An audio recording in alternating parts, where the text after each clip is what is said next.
Alright, that's enough of that. Hello. Welcome to another day of programming.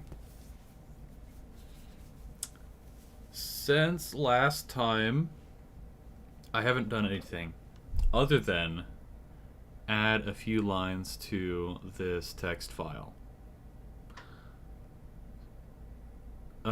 What did we do last time? Well, we measured frequency, which is pretty amazing. I can't believe it worked as well as it did, even though it's not perfect.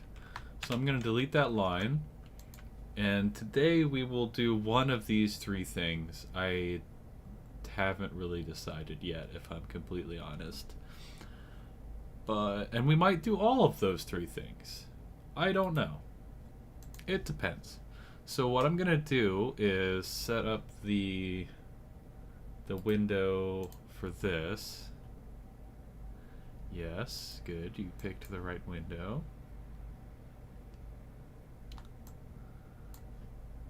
Because of course when you're streaming you have to have like 12 windows open. That is just expected. Okay, if I click this, it has it. It's there. It's right there. It's perfect. Great. Love it. Okay. Did I like mess with the... I think this shouldn't explode people's ears. Oh yeah, and that's right. I have it in the program to reduce the volume to like 10%. So shouldn't be bad. Shouldn't be bad. So what do I always pick? I always pick this, right? Okay.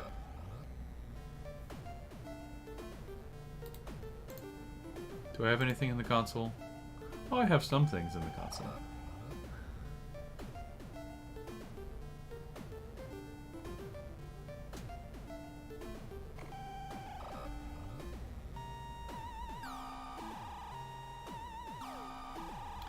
Yeah, I like it. I like it. It's pretty cool. Okay, so we clearly have this problem where a lot of the time we still get a default value, which I think is like 30 or something, which is not good. And then I also remember seeing last time when there's a really low frequency, like bass drums or something like that, it also can't handle it, because like especially if this window size isn't wide enough to contain a full wavelength. If it's not wide enough for that, then there's no way that my algorithm will work for that. And also there's like this imprecision that we get from the fact that we're sort of searching for discrete... Let me bring up the code. Okay.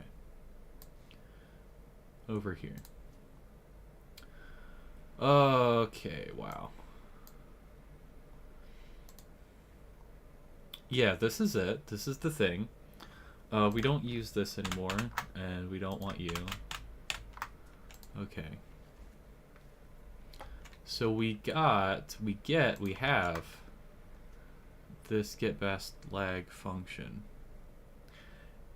And it searches through exhaustively all the possible lags, and this determines how many samples back, this is the lag sample, how many samples back we're comparing to hopefully find that the sample and the lag sample have the exact same value, in which case their difference would be 0. And then you add up all the differences and you get this residual sum, and then you average it by how many samples you've done that with, and you look for the particular lag amount that gives you the least average residual. So that's great, but that's discrete. That's a discrete thing that we're doing, and so for each lag number, that corresponds to a certain frequency, and it's like a non-linear relationship, the lag number to the frequency, which is kind of actually good when you think about it, because it's true that there are 8 music notes between every doubling of a frequency. I think that's right, because that's the definition of an octave, is that there's 8 notes, and every 8 notes you double the frequency. Yeah, so frequencies are inherently not linear, but this particular kind of nonlinearity is not the same as the kind of nonlinearity that you have with frequency. I think this is like asymptotic, whereas frequency is exponential. I think it's that particular thing is based on this, okay, where you divide by the best lag to get the frequency. You do 1 over. So I think that means it's asymptotic and not exponential.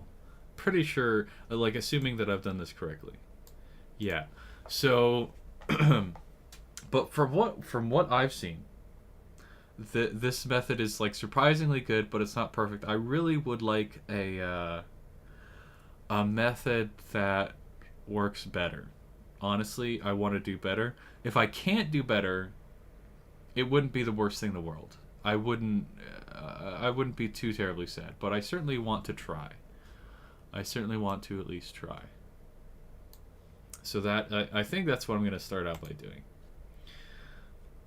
Yeah, I think that's what I'm going to start out with. So what am I going to do?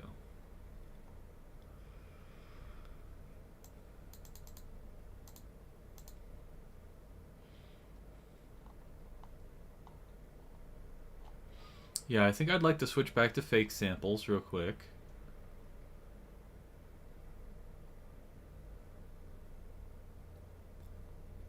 Here we go. We're switching back to fake samples. And I'm going to use the constant frequency for my fake sample. And I'm going to start messing with this thing. Okay. So I've been thinking about this a lot since yesterday. And it's going to be a function. We're going to get frequency, because this particular method is going to be in units of frequency. And naturally, yes, we get audio samples. And is there any like configuration with this? I don't think there is. I mean, there might be with like the searching method, I think. But it's not something that comes from external information. Oh, I definitely, actually no. I definitely want max amplitude, I think.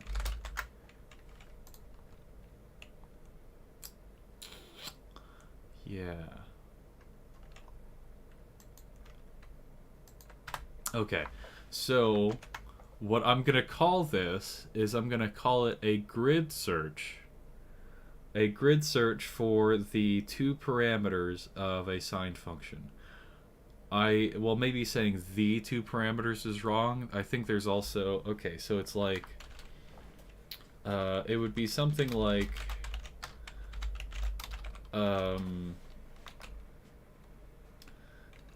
it's like x plus, I don't know what you want to call this, c, and then there would be an a times this, and then you probably have some constant on here.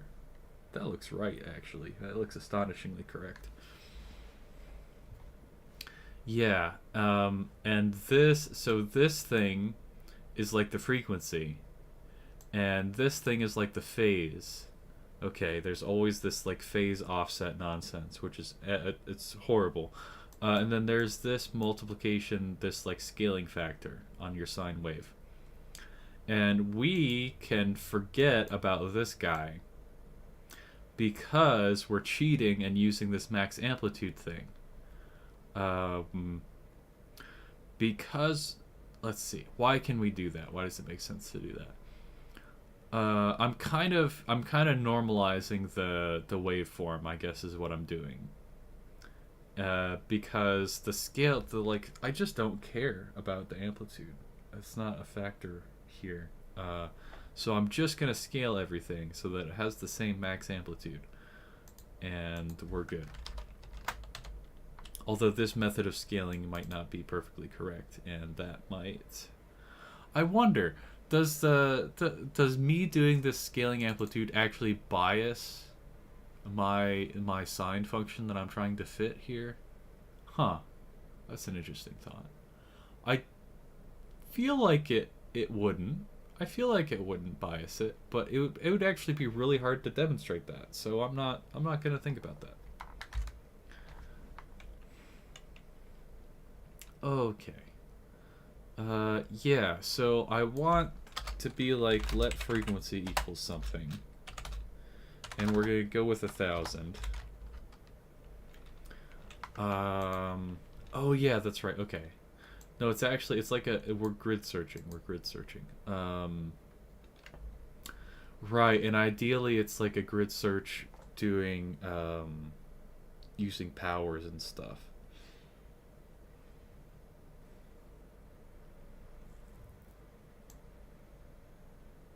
So it's like let start frequency.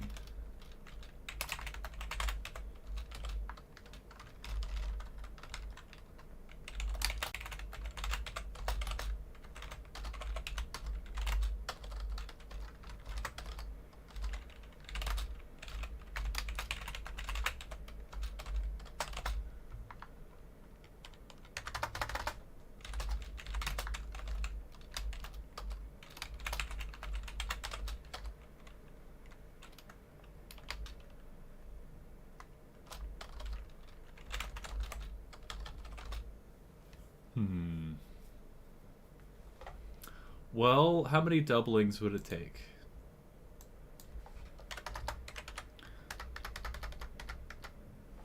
Roughly 7?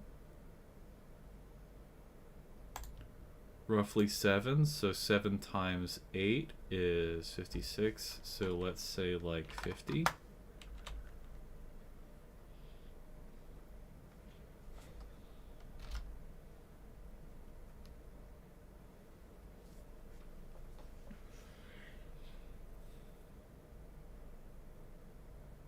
Okay. And then there's the question of phase. So that's weird. Okay. If I'm going to be searching across phase, I'm actually really concerned about that. Because if you're slightly off with the phase, that could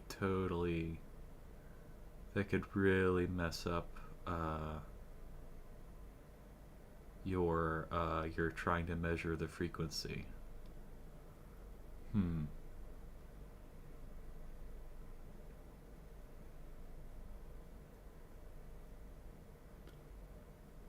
Well, maybe I start out not thinking about the phase, right? Like,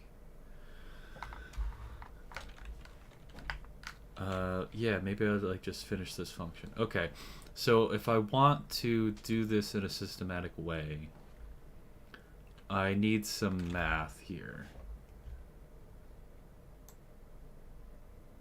Right, I need some math. I need to be like, low frequency, times something to the power of I is equal to the high frequency.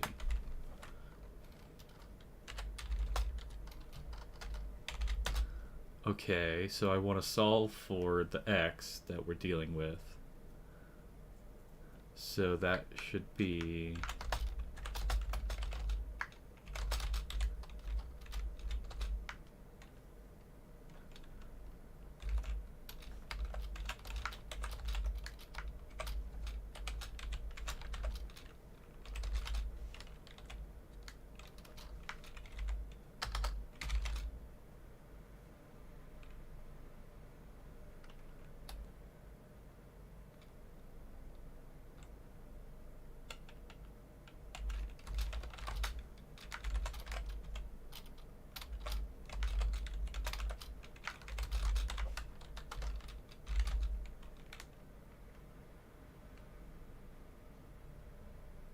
Am I crazy? Have I done something? Okay, actually I am crazy.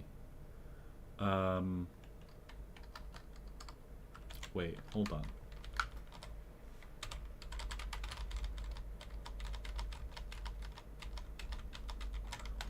I is equal to 50. Yeah, actually, so I am crazy. I need to do the ith root of this.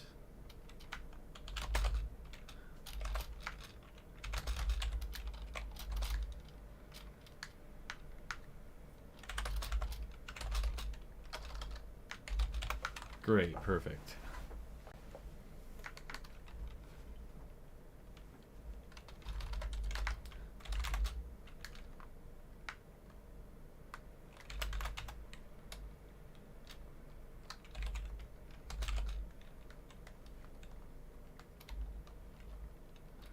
So it's high frequency over low frequency.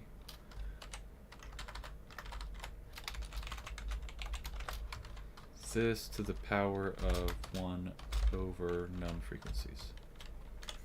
Great! Yes!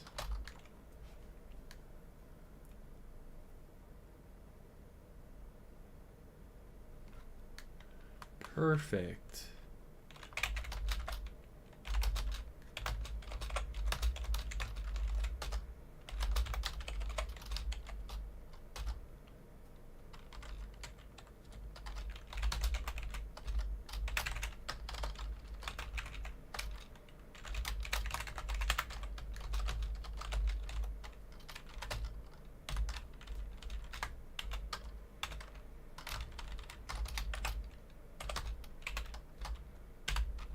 Yay! We did math. Okay.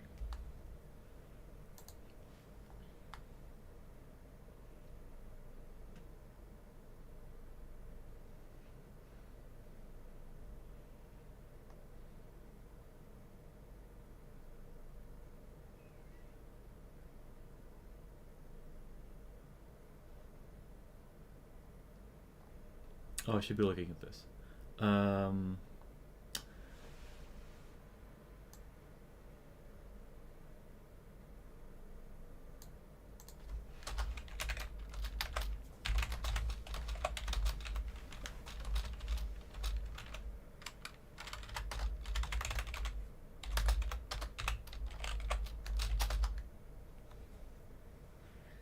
Then we iterate over all the audio samples.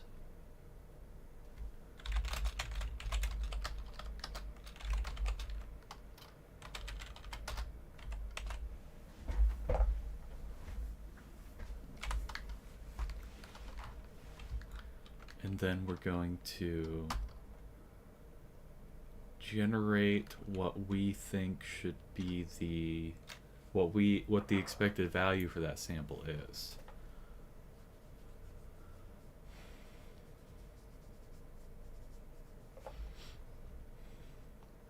And there's this nonsense going on here.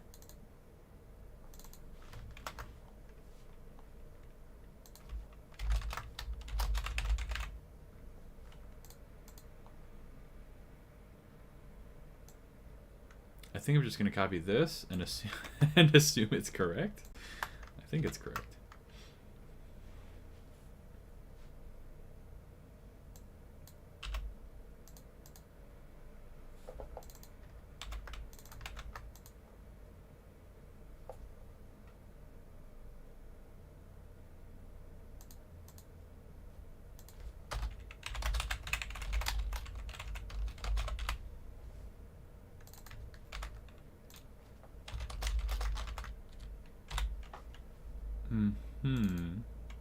And right, and the sample is actually not the sample, it's actually this divided by max amplitude.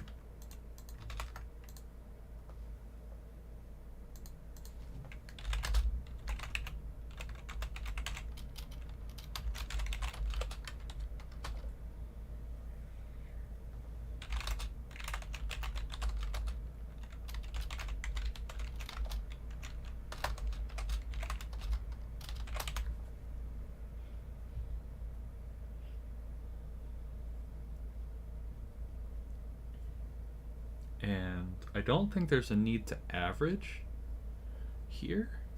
I don't think there's a need to average. Other than it might make the number easier to interpret if I averaged it, right? Yeah, so let's do that.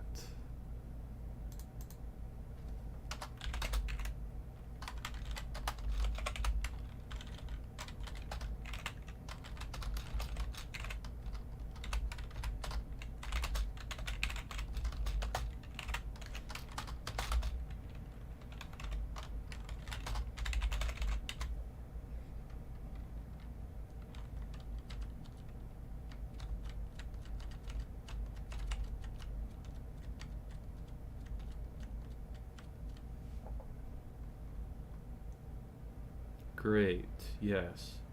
Ooh, I could do this thing again.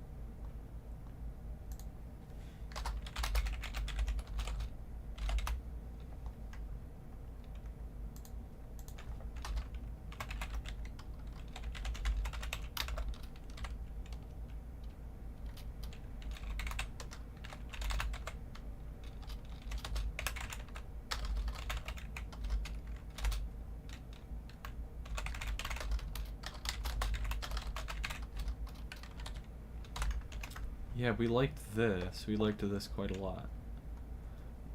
And then we do a sort.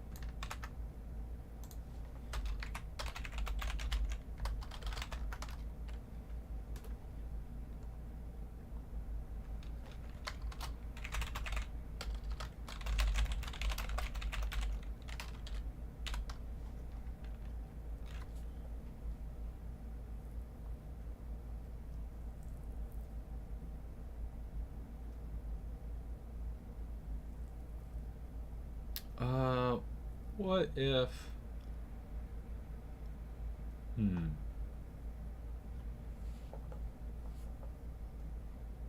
What if I only wanted to look at a few of these? I forget how I did that. I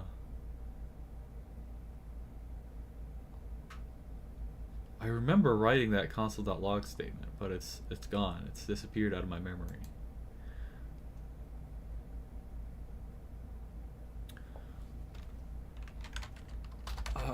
Let's see.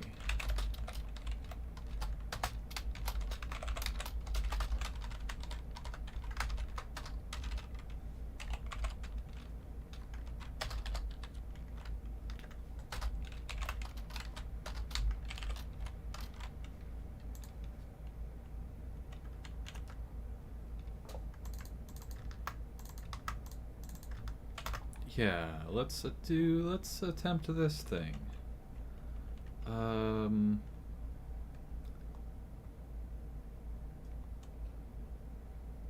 Yeah, it'll go approximately someplace here.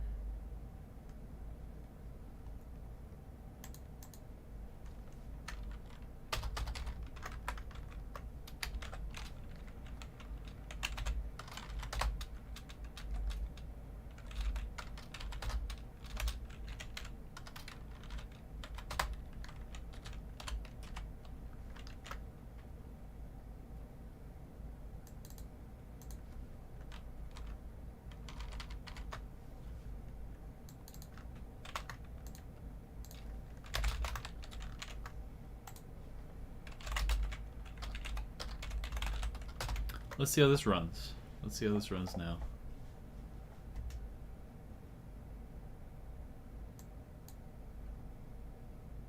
Okay, it seems happy. Happy enough.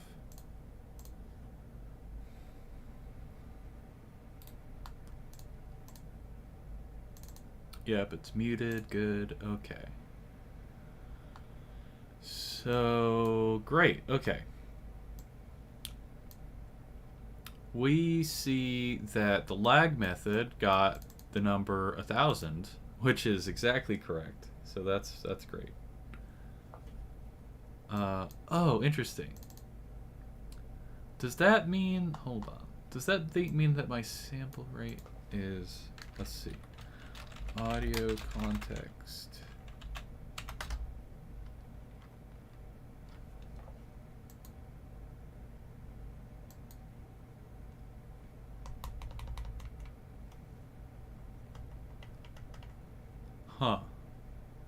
I was going to try to figure out the sample rate, but it's actually like struggling right now for whatever reason.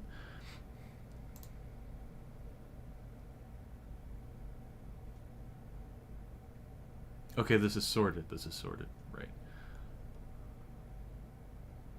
957 is its best guess, which is not a bad guess. And all of these numbers are close. Close-ish. Okay. Wow. Oh, and interestingly enough, the thing that's exactly double is actually not that low of a residual, or not that high.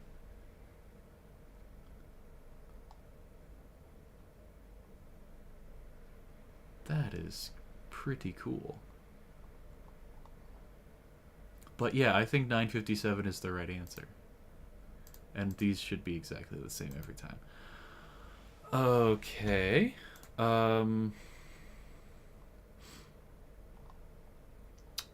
Cool.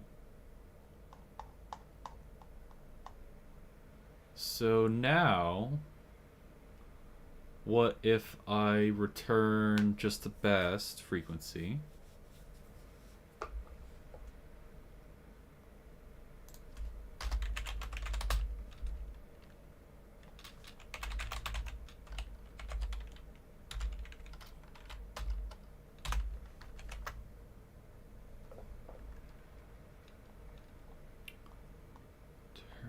Return just the best frequency.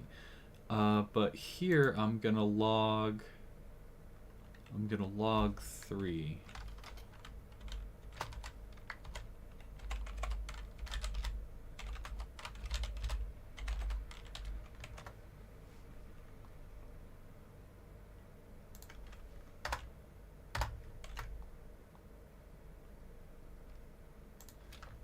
And we're gonna vary the frequency.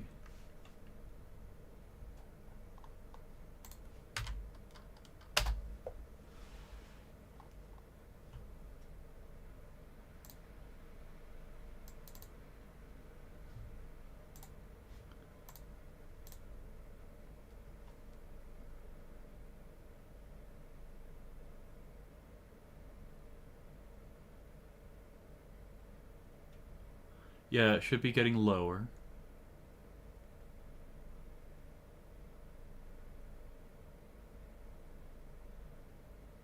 It seems like it's doing pretty good, actually.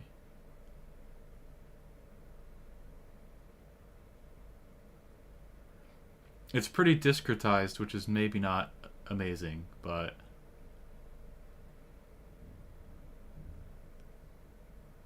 I don't hate it. I definitely don't hate it.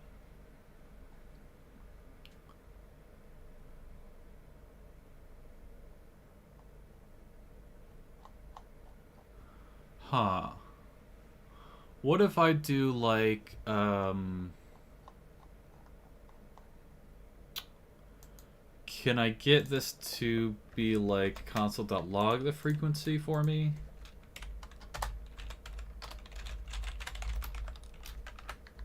Wait, what's this guy's problem? Oh, okay. Right.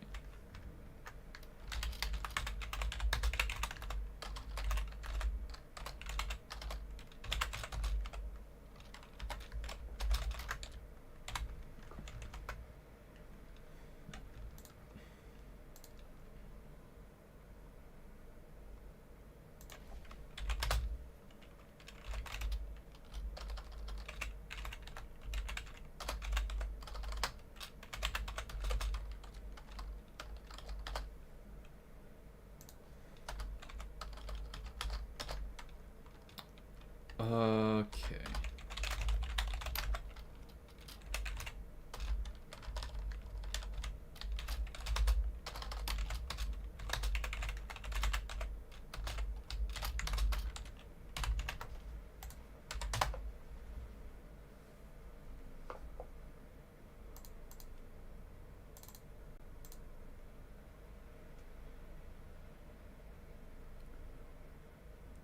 Okay, we're getting We're getting actual frequency, and then I console.log all the attempts, and then I get my frequency.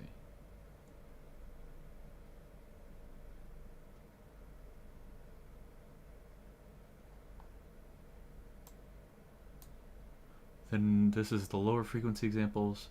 Actual frequency, my frequency. Actual frequency, my frequency. It's incredibly close.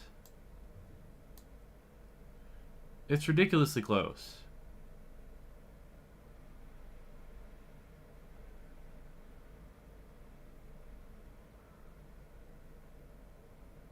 It's like extremely close every time.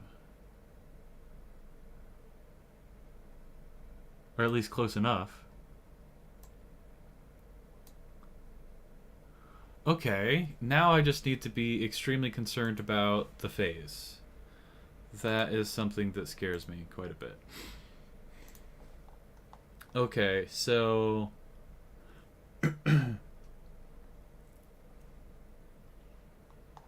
I'm gonna come over here to my fake sample, and jeez, I'm gonna vary the phase,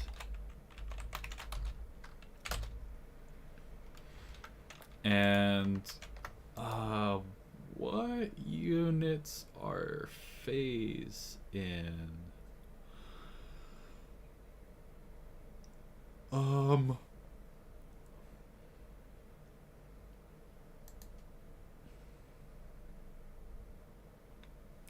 The phase would have to be some number between 0 and 2 pi, I guess?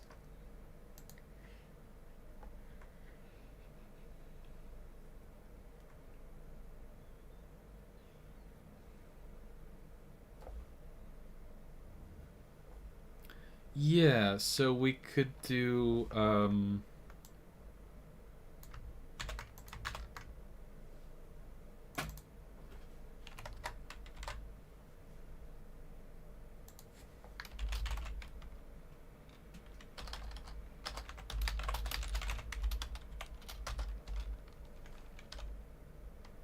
so this is between -1 and 1, right?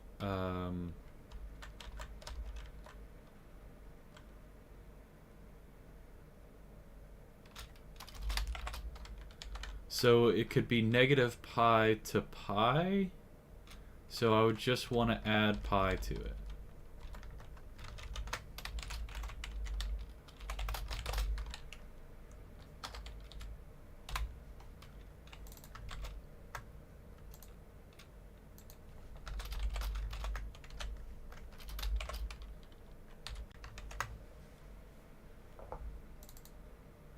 And I do divide by 500 here because I want the phase to be changing twice as fast. Yeah, twice as fast as the frequency for to make the test more robust, I think. Okay.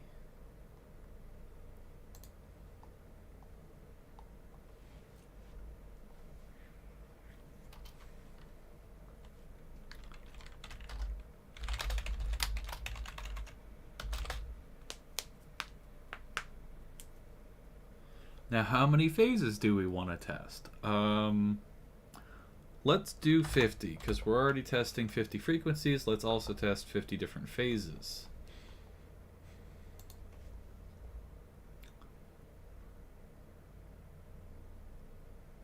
So I probably want to change this J to a K. And I'm going to embed this loop one more time.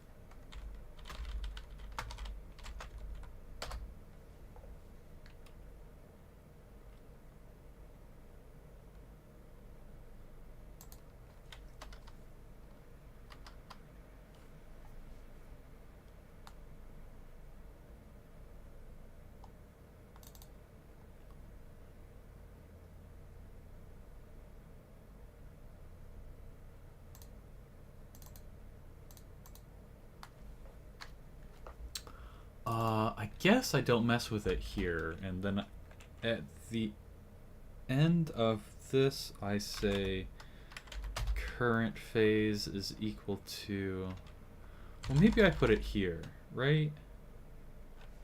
Maybe I don't need it here just because of how it's defined. I mean, realistically, I could probably define the frequency not in terms of repeatedly multiplying it, but I could do it like a power, and that would be better. That'd probably be better.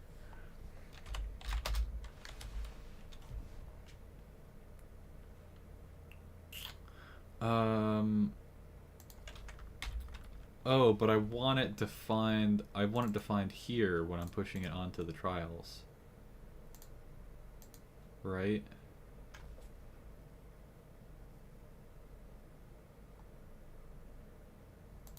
Actually, hold on. I actually want this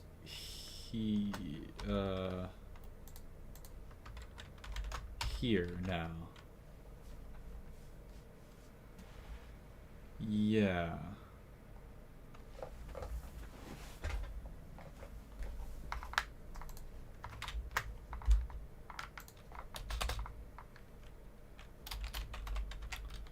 Math.pi times 2.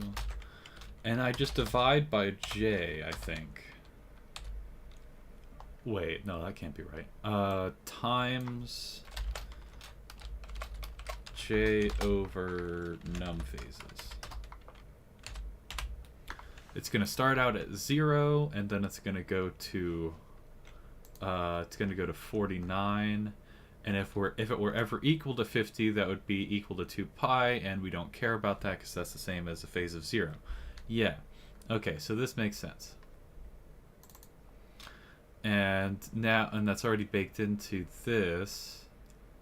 And the average residual should still make sense, but now in addition to this, I also want the phase. Phase, current, phase. That makes sense. And can I do the math here to be like, let current frequency equal to just some number? That would be nice. Wasn't I working this out here?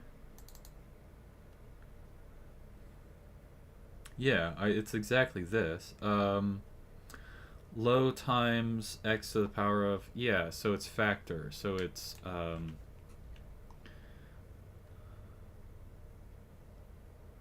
well,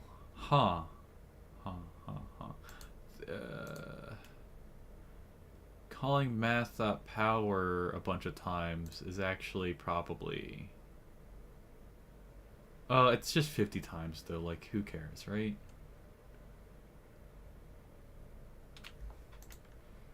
Right, like this is probably, I'm just gonna,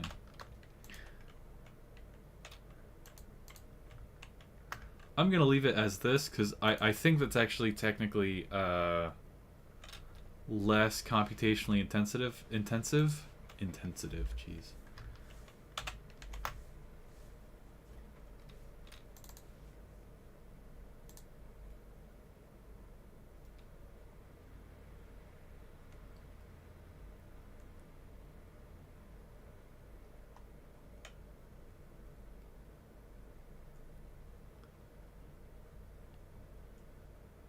Okay, that seems good. Yeah.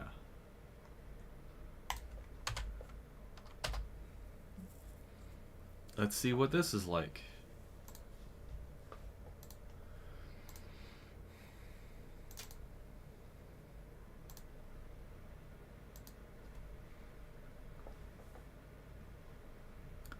I see the phase shifting, I think.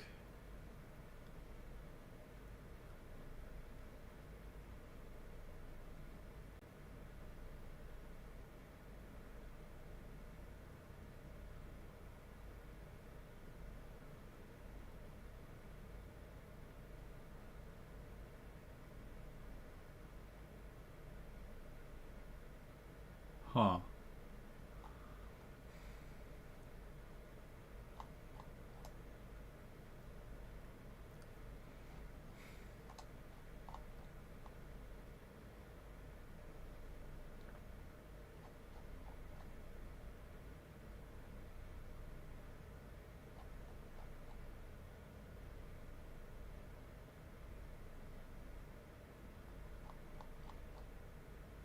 It seems pretty good. The phase often doesn't seem to be used, which actually makes me concerned.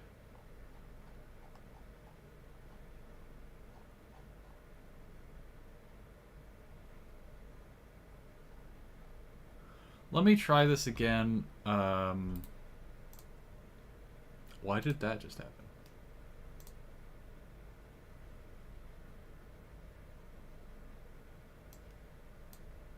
Okay, weird. Let me try this again, just changing the phase and not the frequency.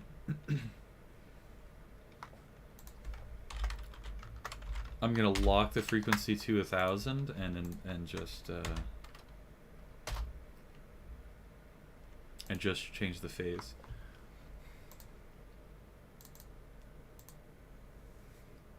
Okay, is the phase change doing as much as I think it should do?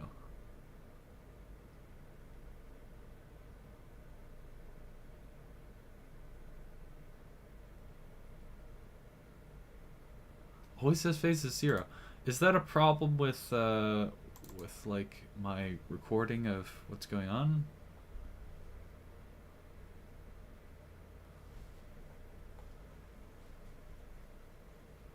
Why does phase of 0 always give the best answer?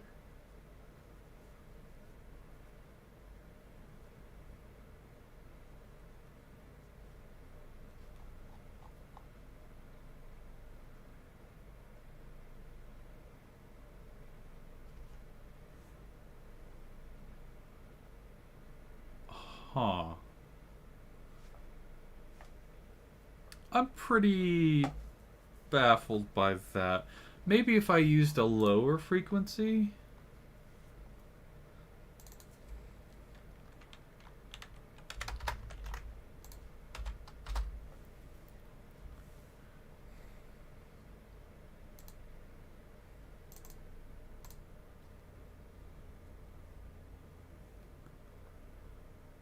Okay, yeah.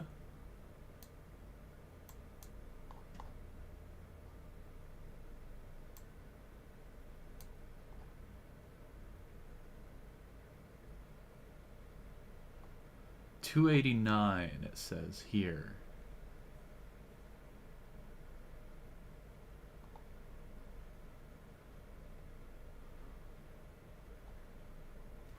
Why would my frequency be 289 when I know, right? I know I test frequency 200.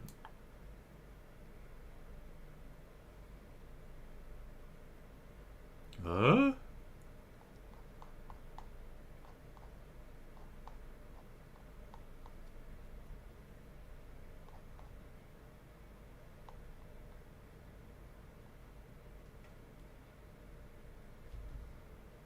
That's very confusing. Why would that be the case?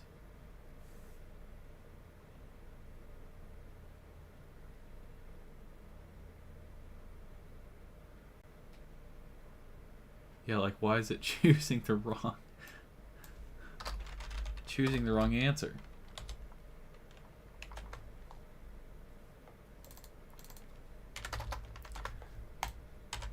I'm gonna log the whole list of frequencies and phases.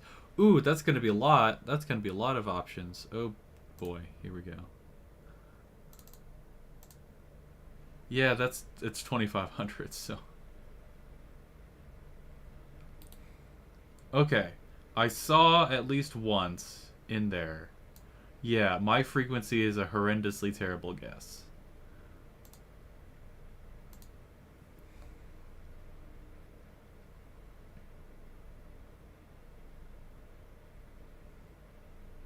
Why is the residual so flippin' high? I should be able to get a residual that's like exactly correct. Like 0. I should be able to get 0 residual. I don't understand. So all the best options seem to be phase 0 somehow.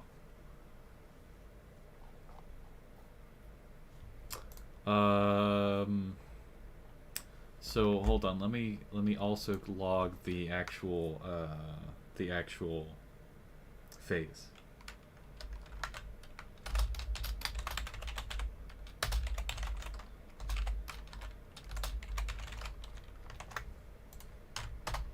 Because my suspicion is that the phase is exactly pi or something like that in the cases where it's totally wrong.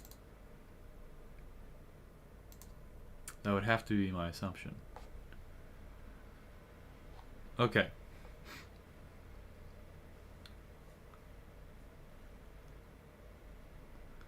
Actual phase is 4.27.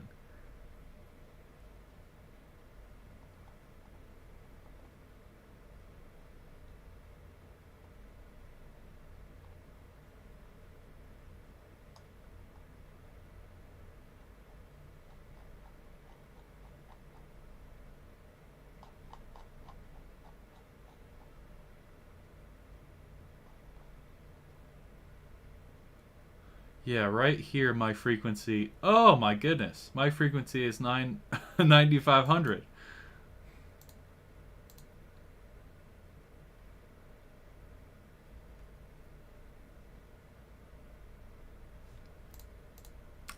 Come to think of it, I should probably start at a lower frequency than 200. But yeah, look at this. What? Why?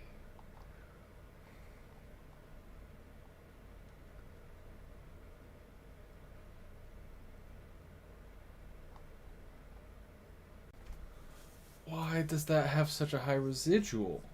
That doesn't make sense to me. That doesn't make sense to me at all.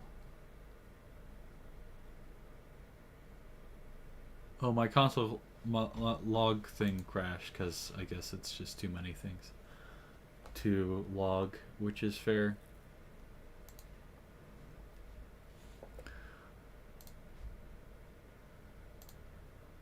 Okay, so we return to the code.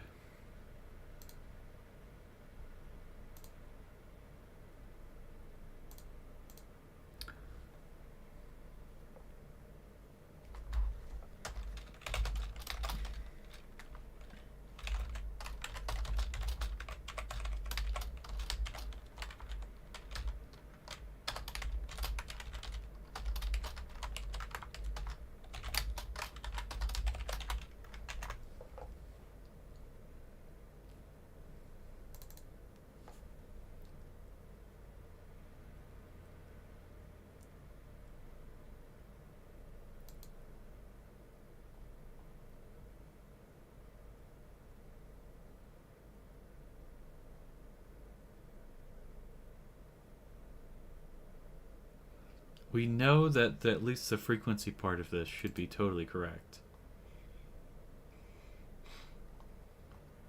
Because it was guessing the exact frequency so often before. But now when it's trying to guess the phase, it's just really struggling.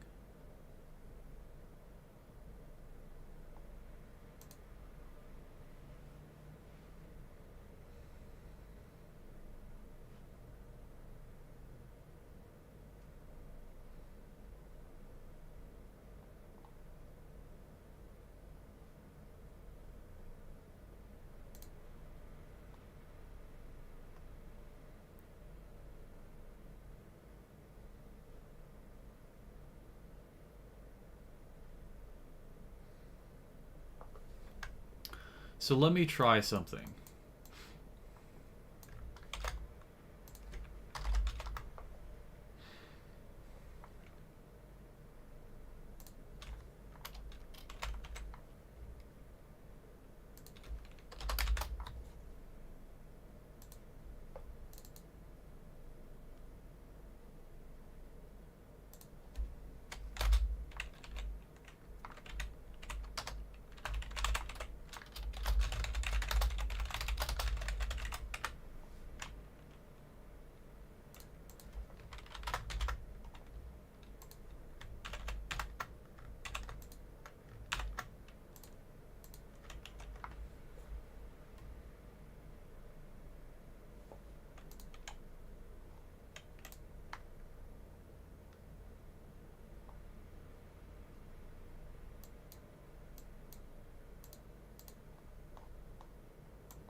Gonna take the frequency, gonna take the phase, and stick them in here.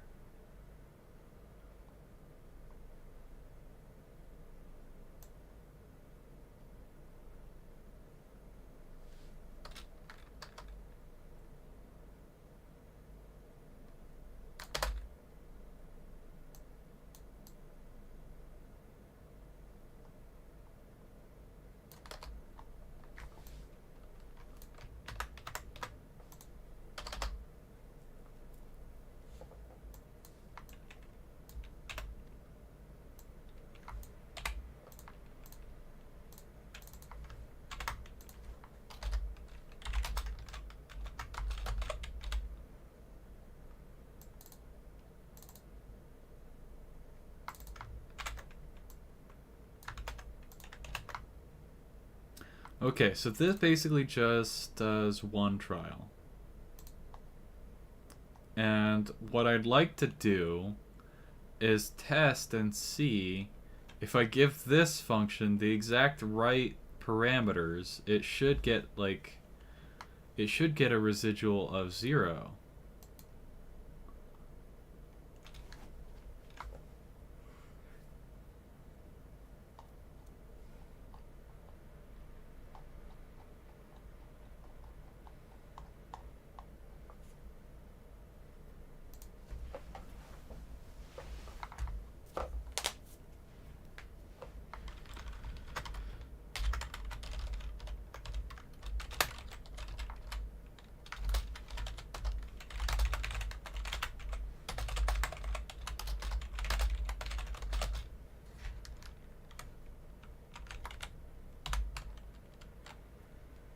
Uh-oh. It's mad at me. Oh, that's fair.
Okay. Let's see that 0 residual, right?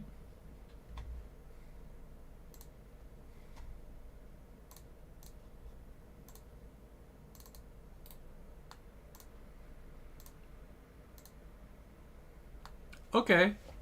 That's nearly 0.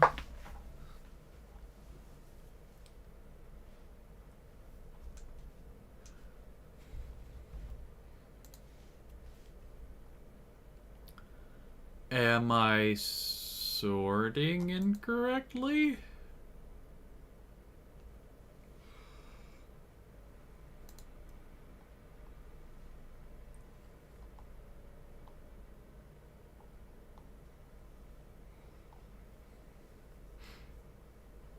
That can't be right, right? I want to get the least value first. I used this same thing for the lag, so I have to assume that that sort function works.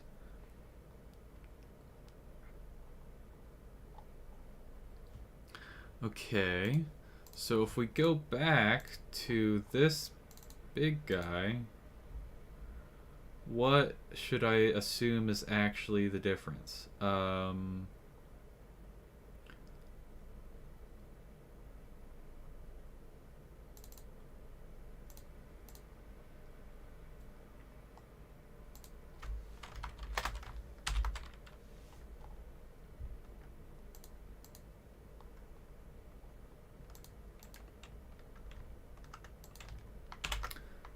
Let's do this. Maybe that's not the sensible thing to do.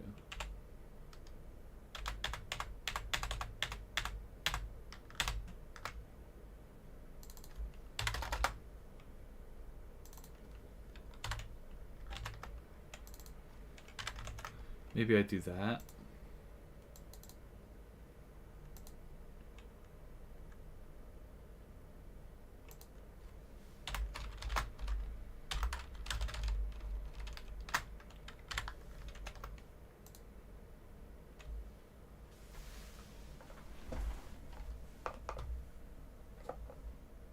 Yeah, I think that's the strategy.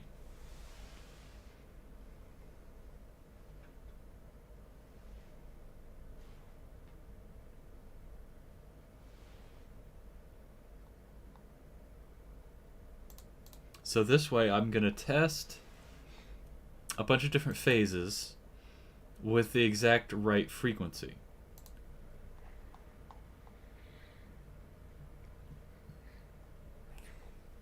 And hopefully one of those should give me a residual very close to 0.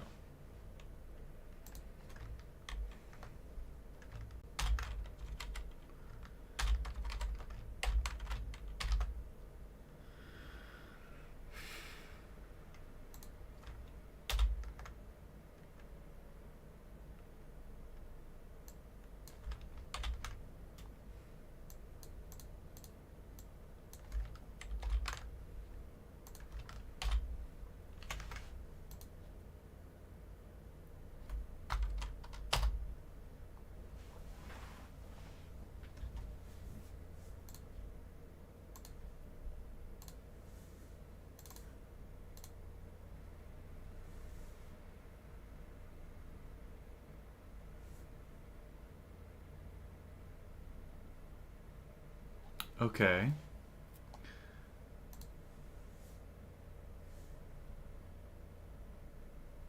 Okay. That's totally wrong. That's totally wrong. What is it doing? Oh, okay. For one thing, the frequency is 1,000, when actually it should be 200. Let me fix that.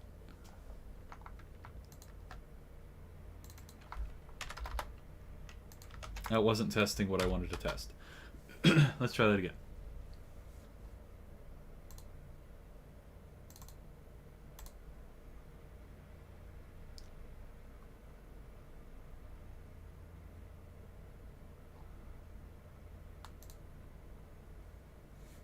Average residual?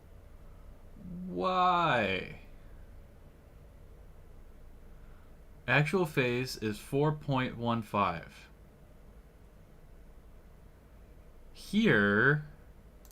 Oh, look at that. What? What's up with this? The average residual here is 31?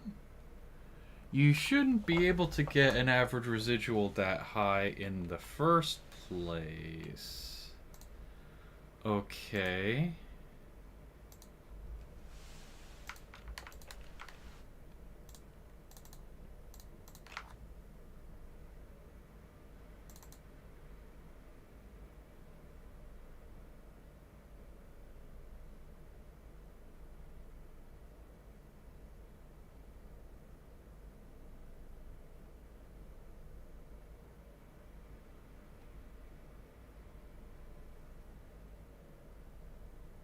Huh? Wait, is this the problem?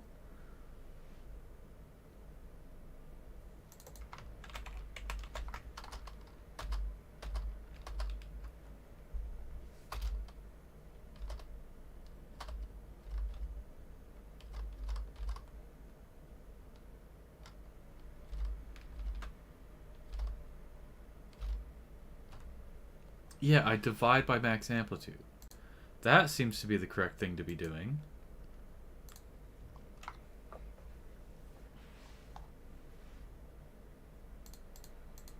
And it's all the generated window must be numbers between -1 and 1, because otherwise they wouldn't be being graphed correctly.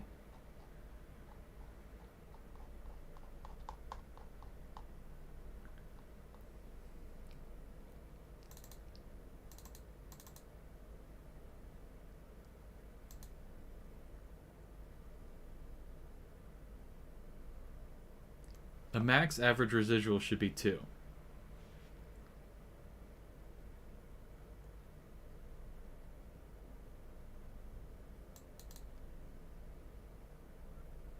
Oh, look at this.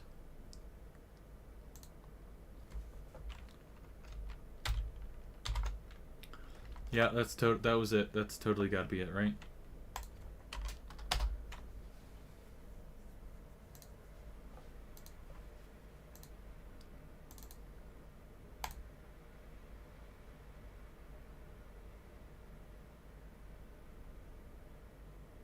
Let's pick a spot like 4 or something.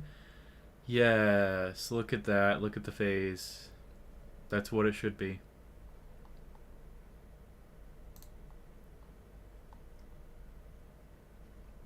Perfect.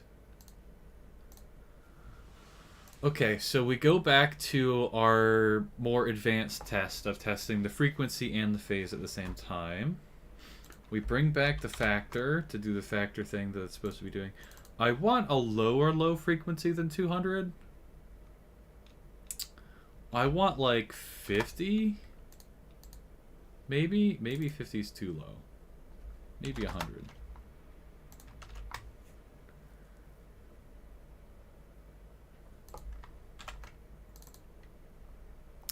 Factor is doing its factor thing. Num frequencies should still be 50, or maybe 51. Maybe 51. Oh, actually, no. I'll make it 60 now.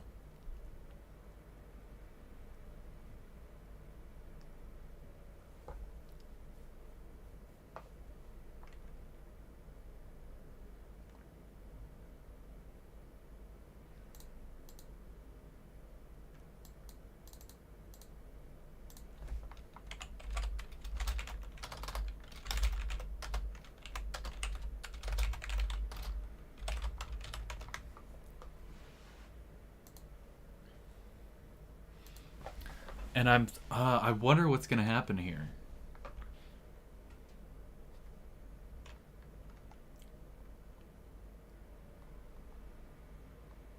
Alright, I'm not calling those two functions for sure. I'm calling generate fake sample. I want frequency to be called. Yeah.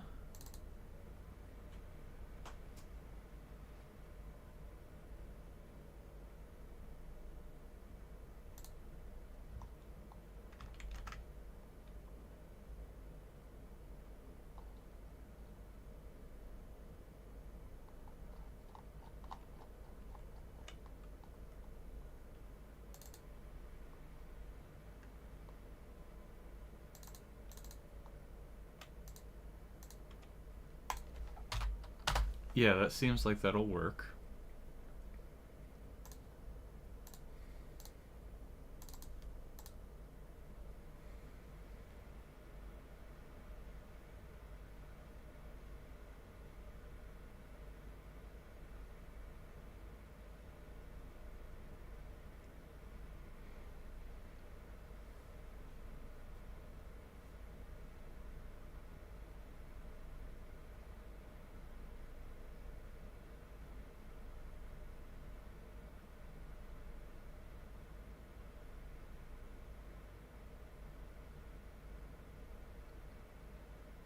The my frequency compared to actual frequency seems pretty darn good.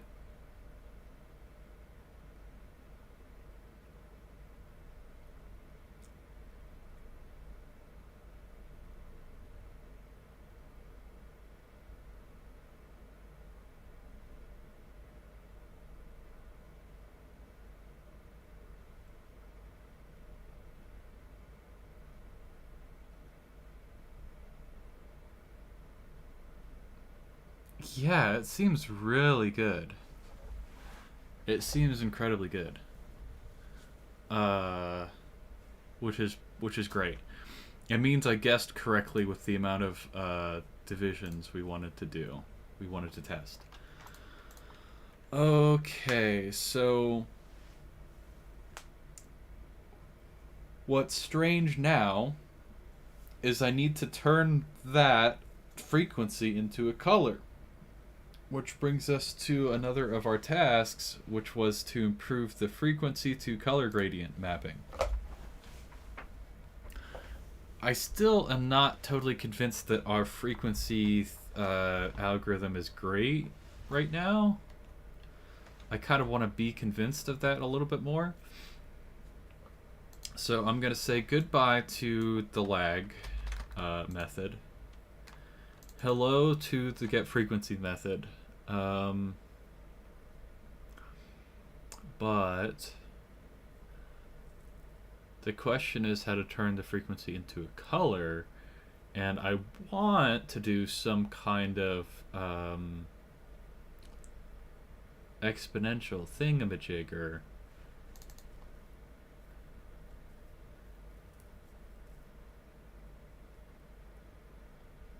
That's fine, that's fine.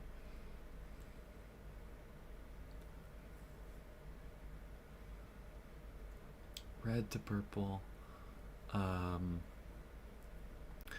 So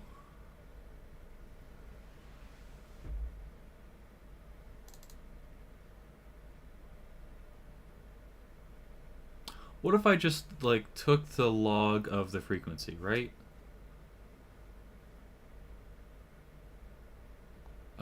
Like the log base 2 of the frequency.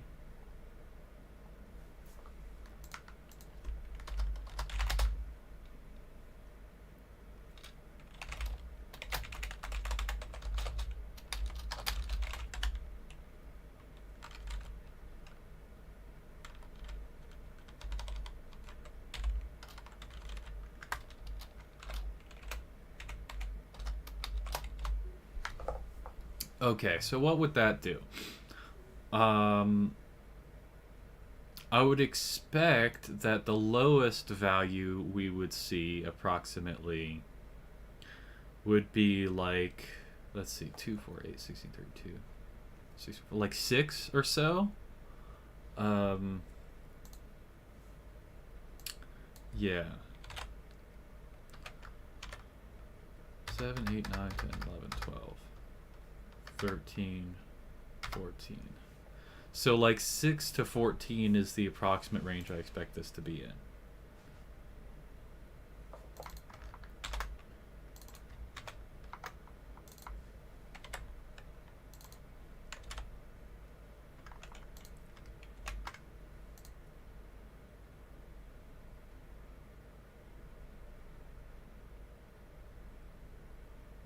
Yeah, and we interpolate the colors, and great.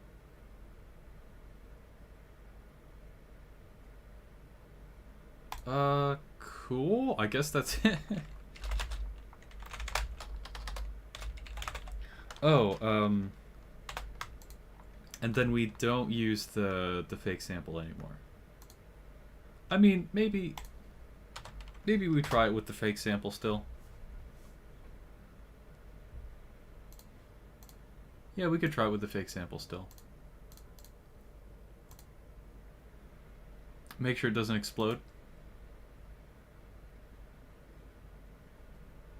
Wish the frequency changed a little bit faster.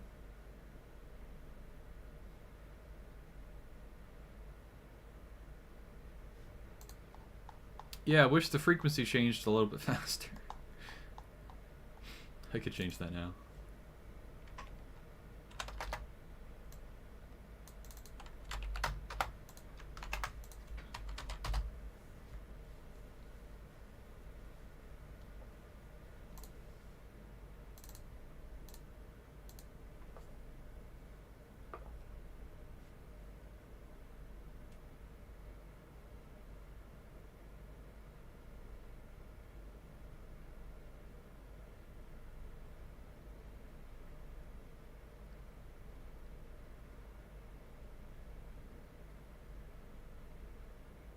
kind of hard to tell if the color's changing very much.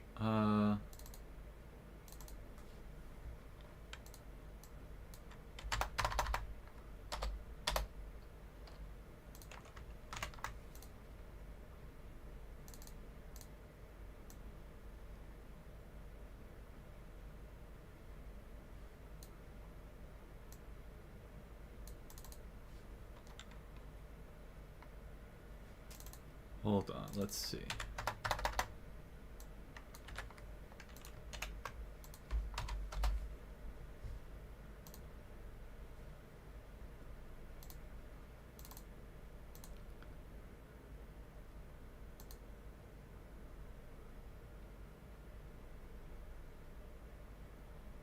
I'm not sure what I've done, to be honest.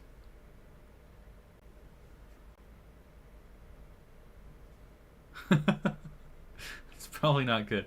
Okay, yeah, there's like low frequency.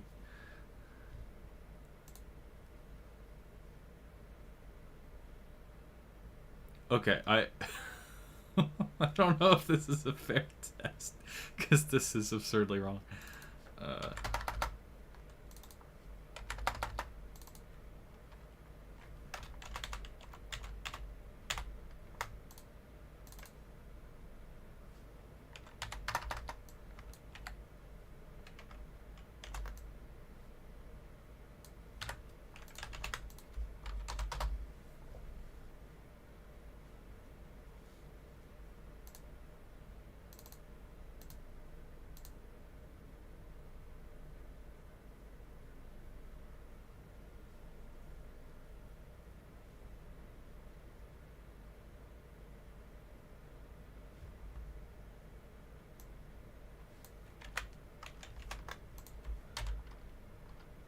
What if I start with a higher frequency?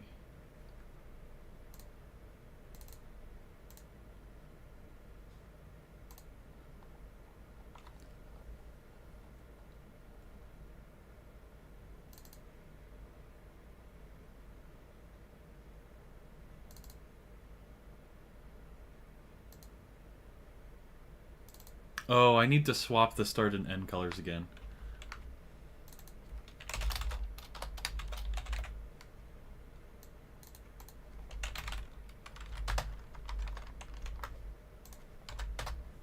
Okay.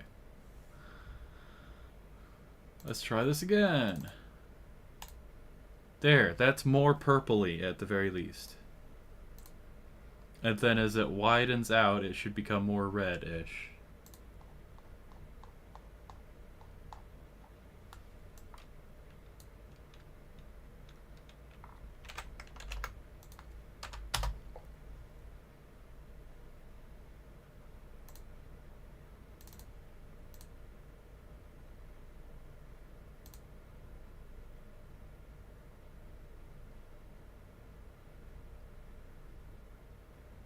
Had kind of a mess up there for a second, I believe.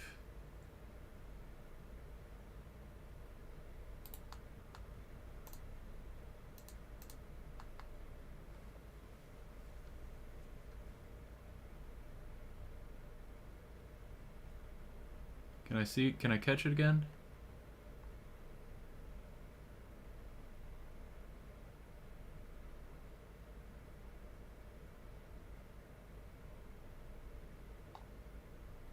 Okay, did I catch it?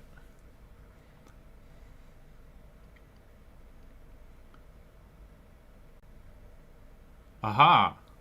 My frequency 900, actual frequency 2700.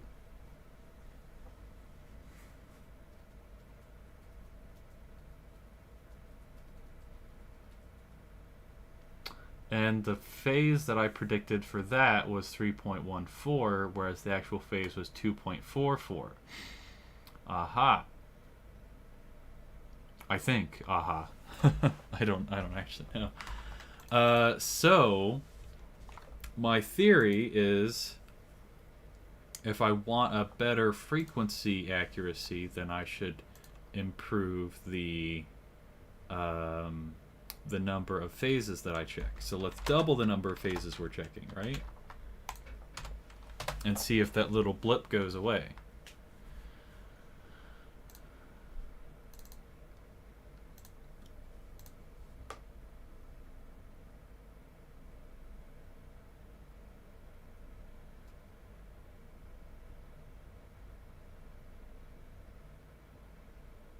Was that a blip just now? Oh, it still happened.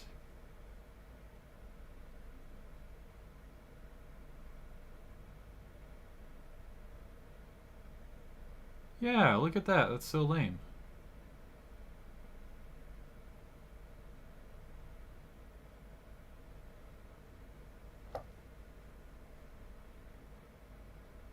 Huh. I also noticed my frame rate is tanking. Oh dear.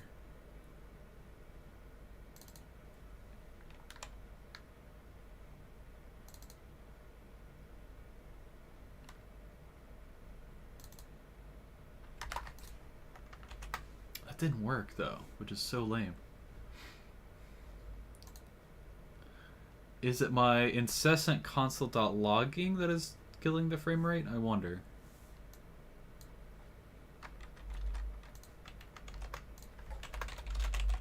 Probably not.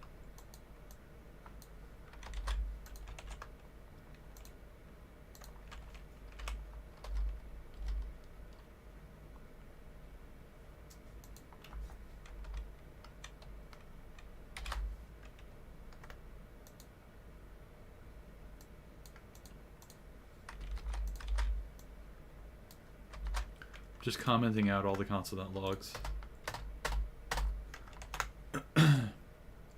Okay, what I'm gonna do now is get rid of the fake sample, and see if this is any better.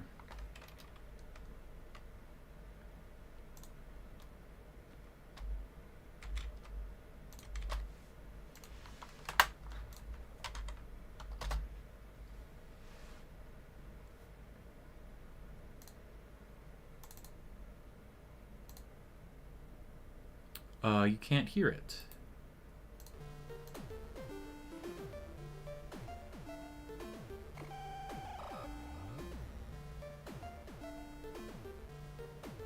Wait, huh? Hold on. Seems like the music didn't synchronize with the waveform.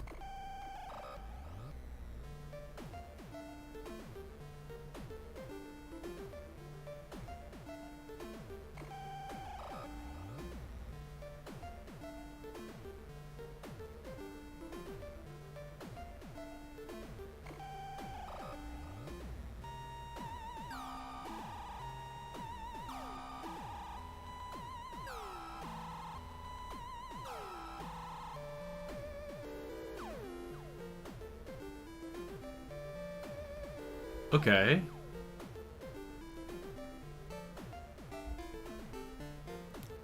Honestly, it seems really good.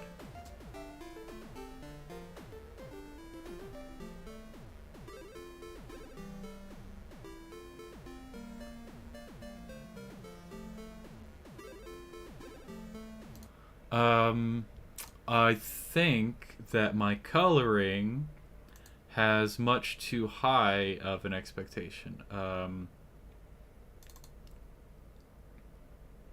Let me try shaving off an octave off the top. Maybe 2 octaves.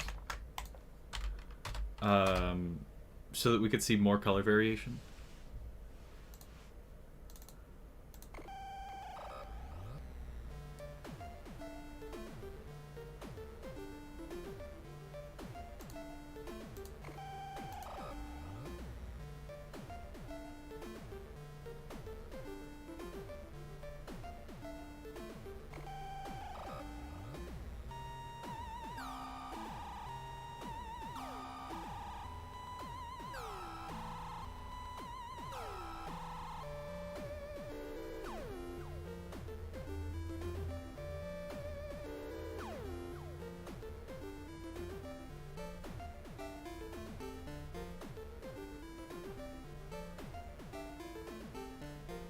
It seems pretty good.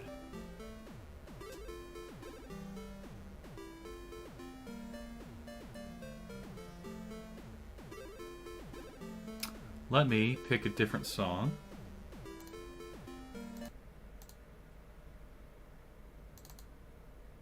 What is it? Do I want this one?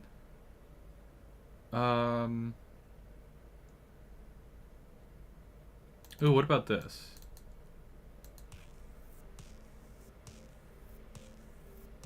Okay, it decided to be weird and not start right off the bat.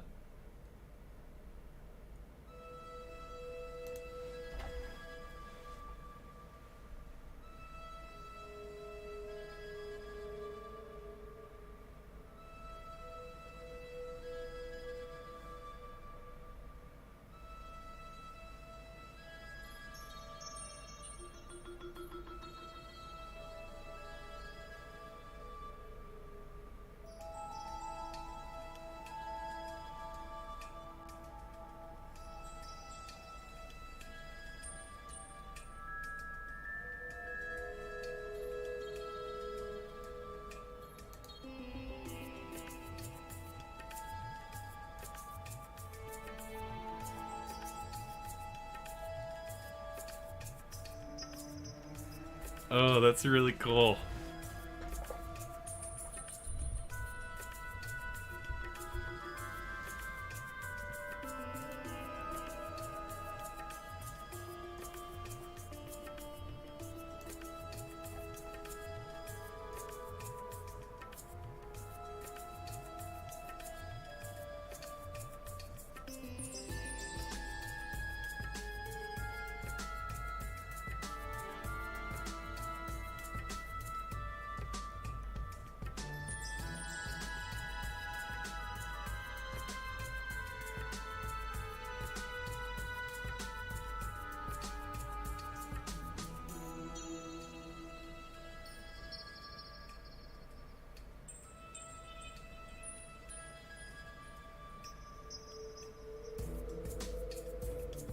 I love it. I love it. I love it. I love it. Yes. Yes, dude. The frame rate is half of what it used to be, which is a little bit frightening.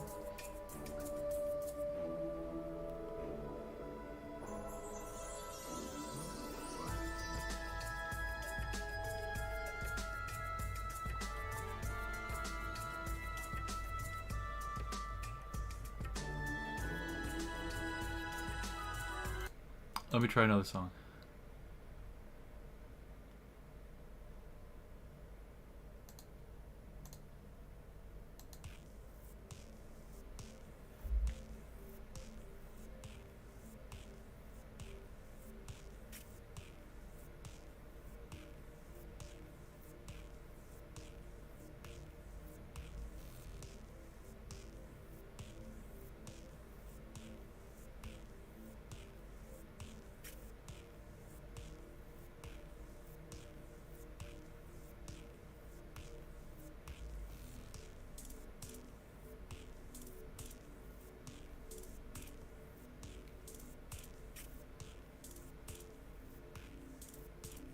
I would expect those to be like higher frequency sounds.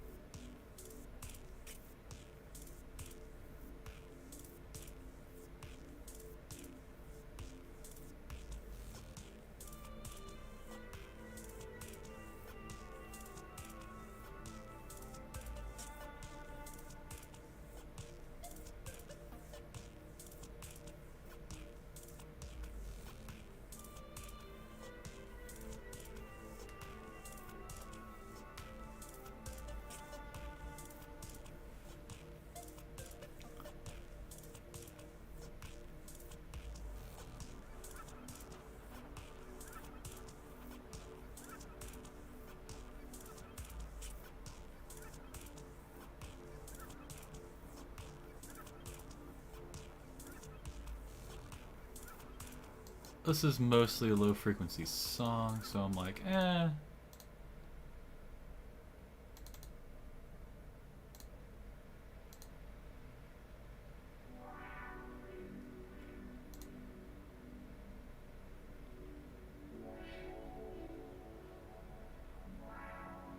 Oh, this would be good for some when I get the colors better.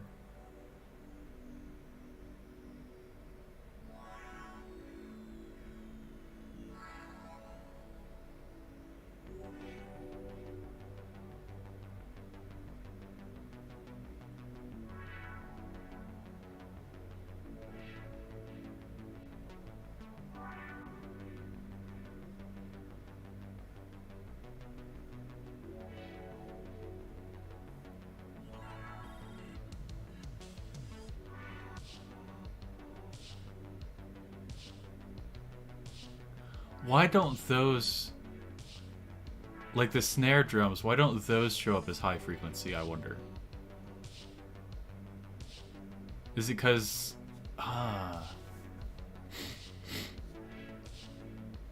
don't know why. I feel like...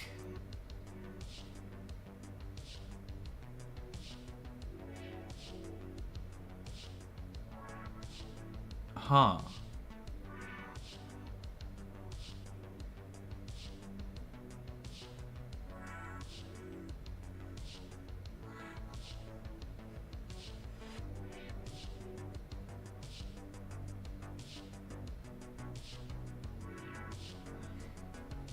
If I... Hold on. If I increase the frequency range that I check, do I get that?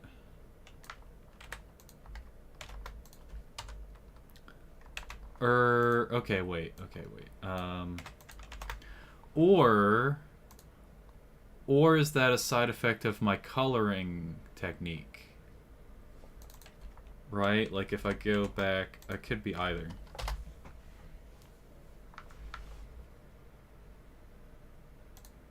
What song was that? Far Apart, I believe. Can I get the snare to show up as purple? That's kind of what I think should be happening.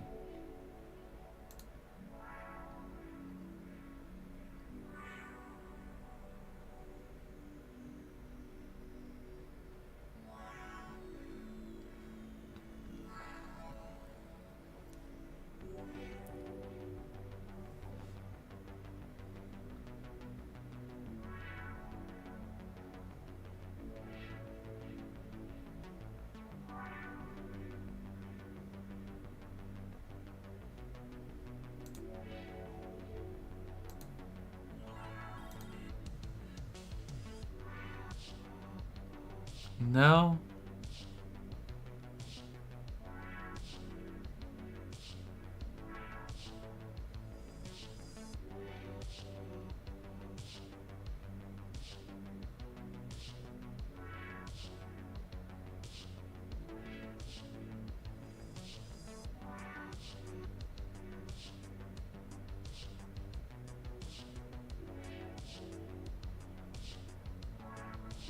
Maybe it's because it's a snare.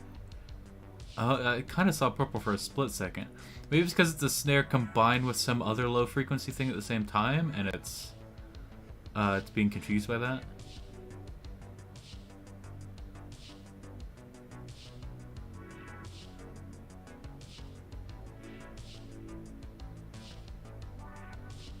Well, now it's all just red.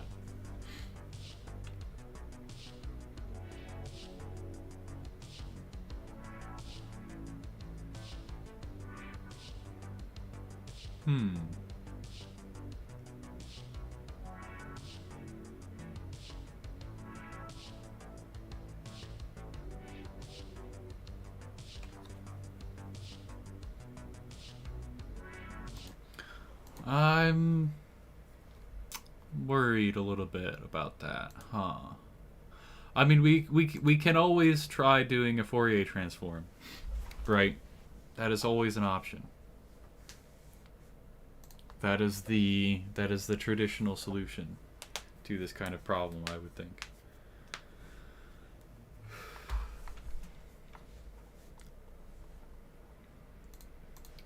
Okay. That was interesting, though. Love it. Let me... Do I just throw all the code that I generated to test this in the trash? Probably I do. I want to mess with the color range stuff right now, though.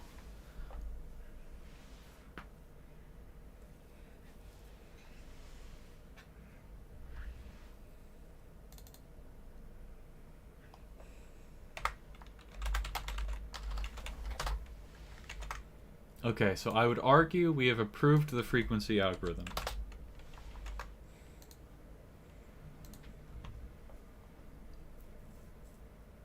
It's kind of worse in some ways.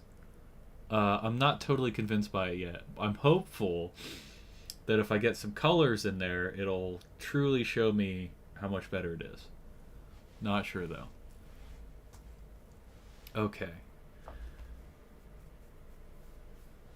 And in order to do this, we need to do, if I assume that it's all linear, because I've already taken the log of it.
So I want to find the pair of color stops that my ratio is between.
Okay, so I is it should be returned as the upper bound.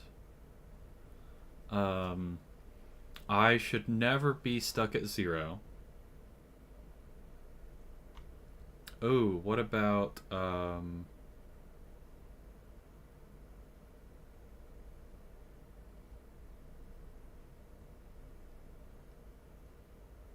okay, what about 0, right? Okay. If this is equal to 0, 0 is not less than 0. So we would do I plus plus.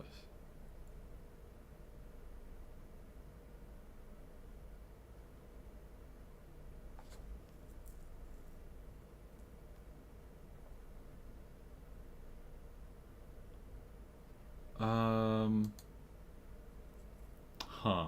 That's such a rare circumstance.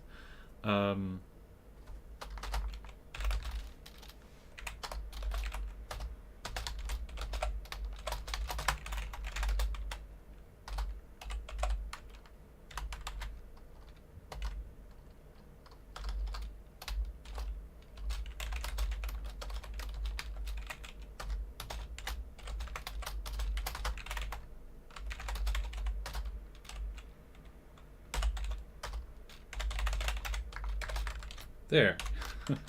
Just take care of those edge cases right away. So now this should be reasonable. And we should never get I equals 0 or I equals the max. Oh, well, we could get it equal to the max, and that's totally fine. So now, okay, this is actually... Ooh, okay, wait a second. So we've got color stops I minus 1, which is the low color.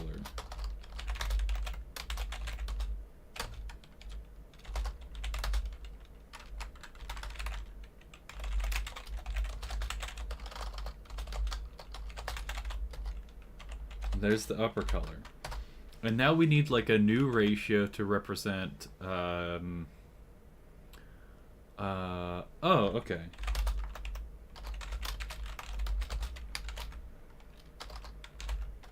Just throw map linear at it, right? That's the solution to everything.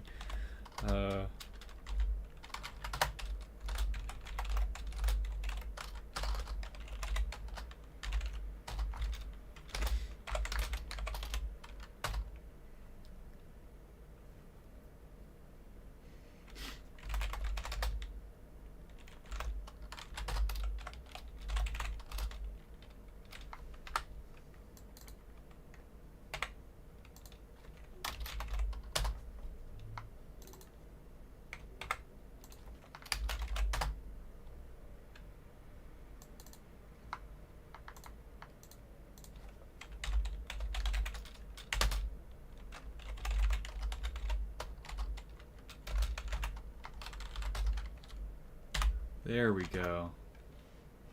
Great. We love multicolor gradients.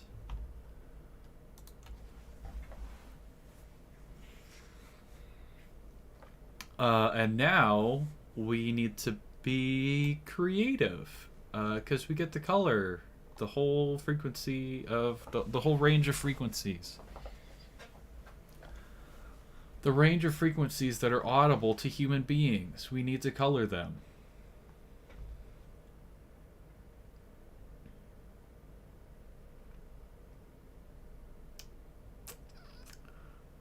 Where do I define this?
It's very mad at me. Why is it mad at me?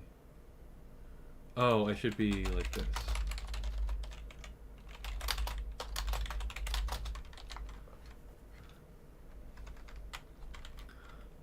We want to do like, I don't know, 7 of these. Maybe 8. Okay. I don't have like a color picker. I don't have a color picker. Maybe I should go get one or something.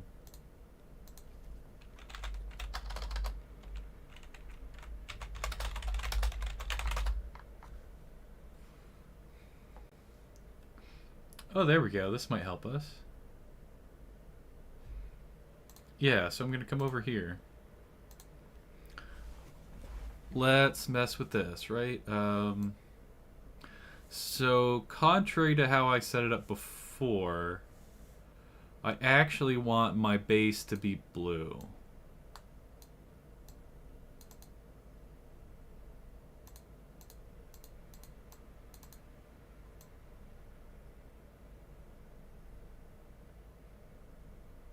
Bear in mind, I do have not perfect eyes for distinguishing colors, so good luck with that.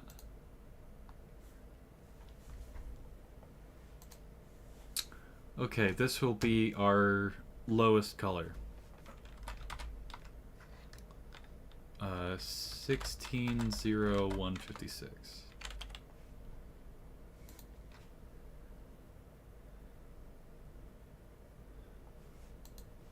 And I'm gonna equally divide these. So 1, 2, 3, 4, 5, 6, 7, 8. So like adding 0.25 each time.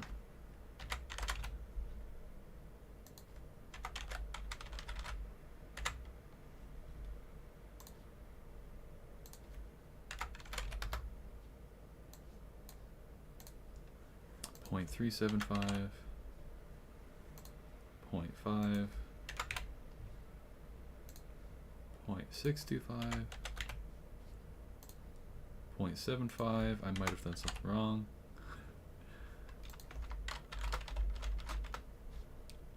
0.875. I had to add another color stop, and then 1. Okay. So I want the highest to be like pink. Like a really hot pink. Like exactly this. This is exactly what I want. Maybe even brighter. Yeah. 242. 82. 237. Okay. And then, so we want to go to like traverse over the colors of the rainbow, I think. Well, actually, so I want the next level up to be like a greenish.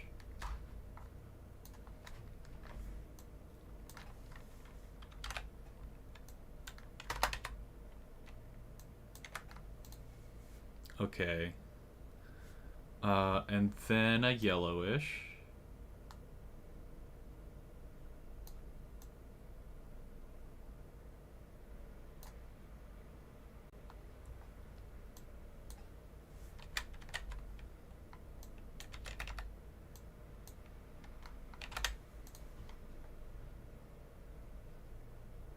And then like orange.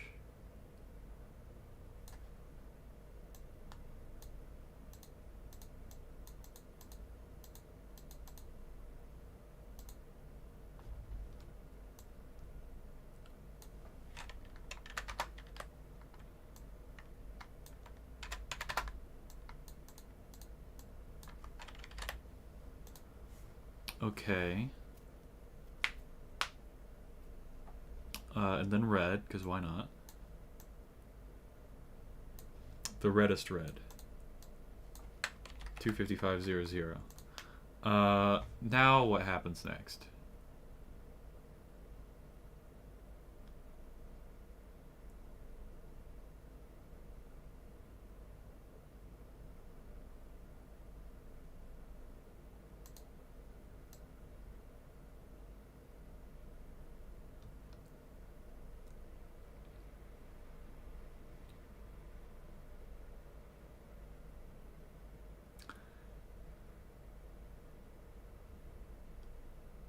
Huh.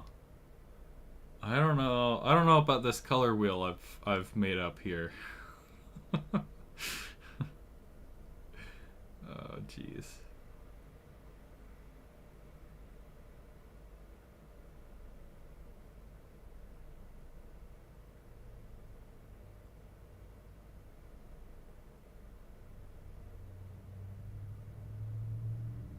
Because I already got it. There's not that many colors.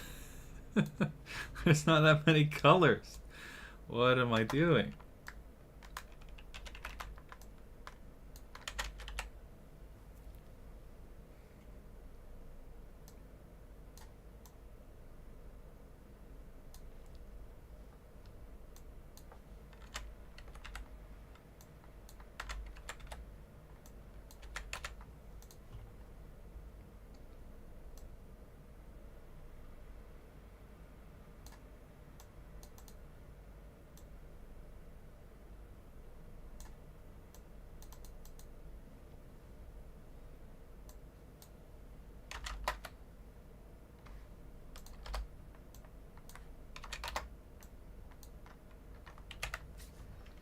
Okay, there we go.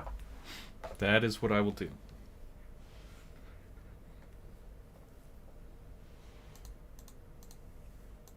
There's probably a better way to do this. There's gotta be. There's gotta be a smarter way to do this. But this is what I have, so let's see what happens.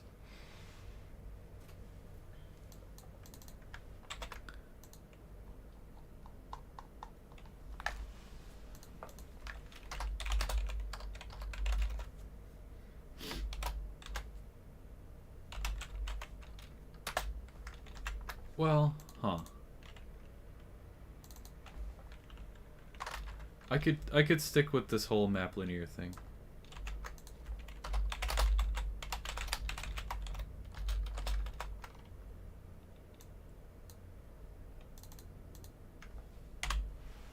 Six, 7, 8, 9, 10, 11, 12, 13, 14.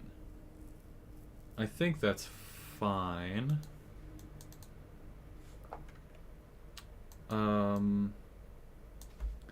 So we're gonna do multi-color gradient.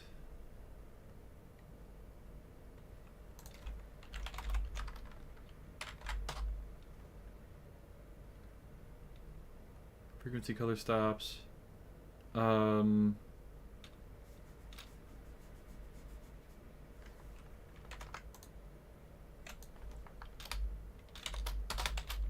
Returns a color. Aha, I see a problem. TypeScript, you saved me. Thank you.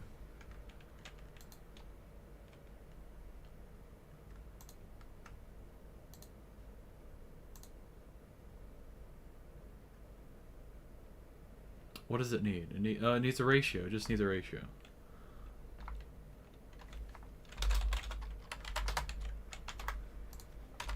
Ta-da!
Okay, seems good.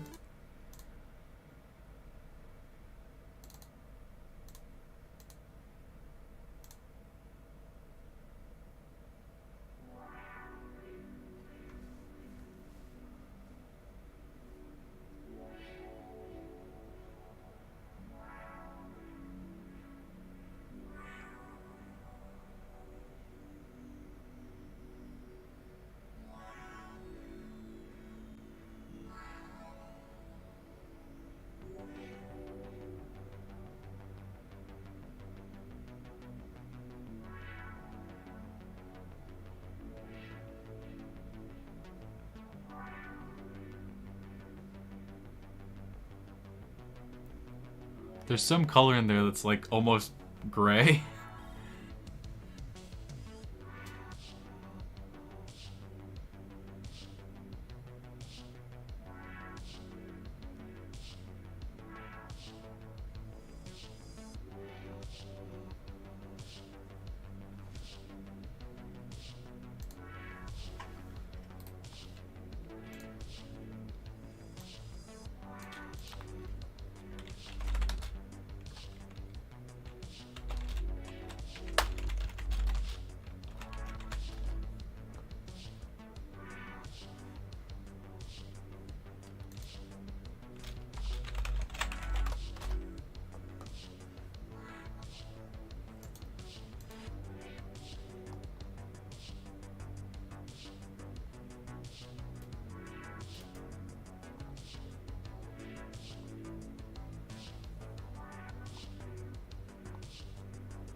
Hmm.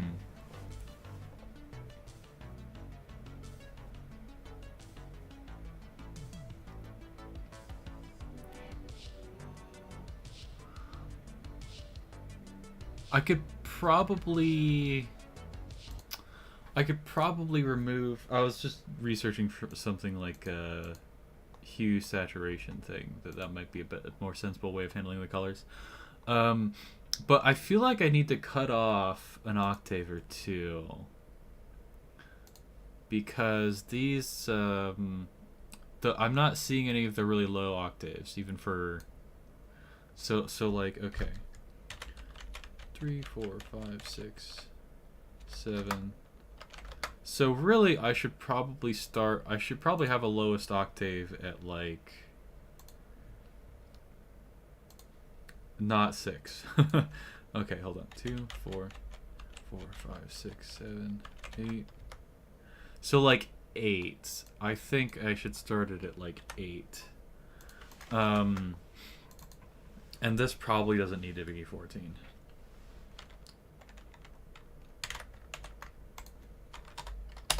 Let's try that. See if we get some more excitement in our music.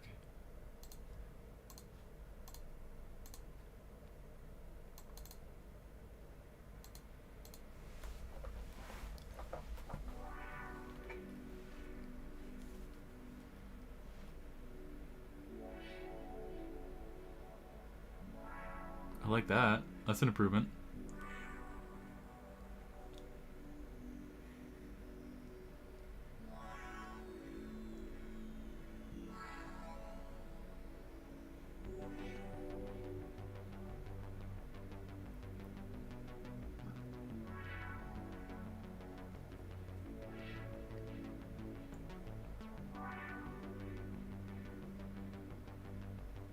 Huh.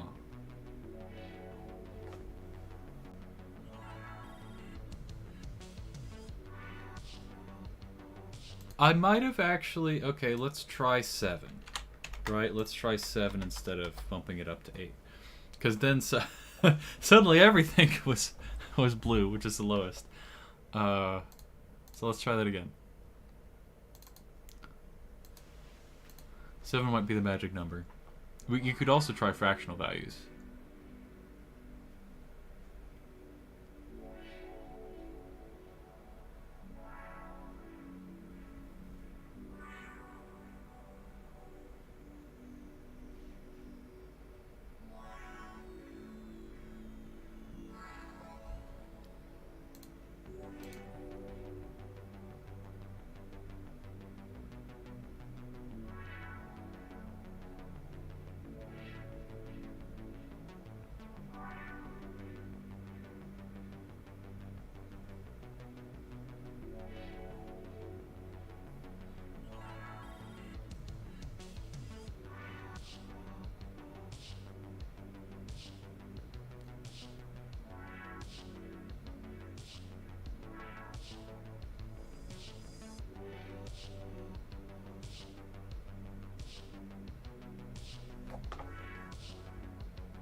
Huh.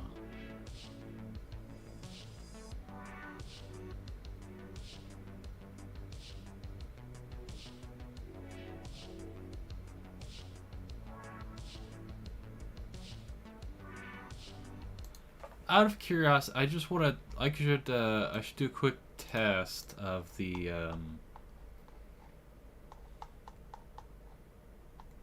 of the actual color gradient thingy.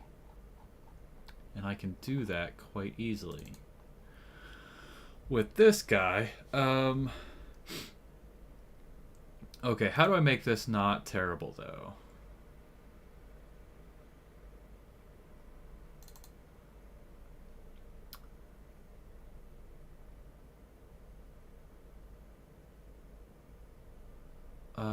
Let's see. I think sine is y and cosine is x. Yeah, sine is y, cosine is x. So if I start with sine, this will go up.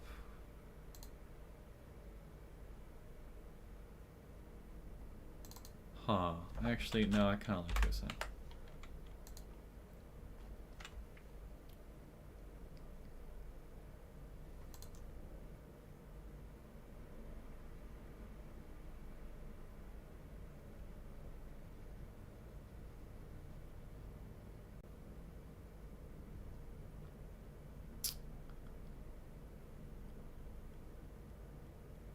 Do I want to mess with the phase?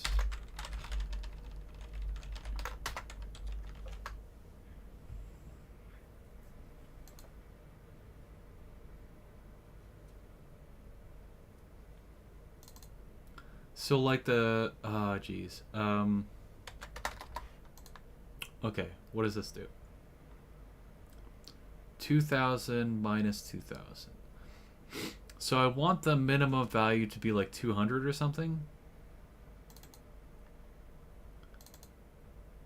But I want the upper value to be fairly large. What is 2 to the 13? It's 8192.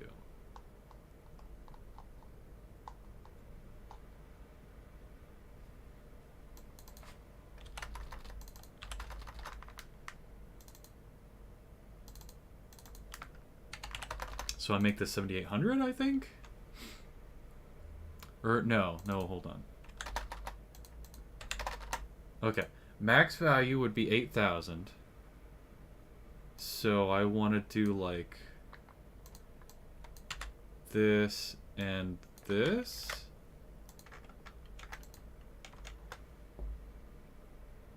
Minimum value would be 4100 minus 3900. I think that's correct. No guarantee that my frequency finder will be able to tell me the correct answer. Let's just go with it.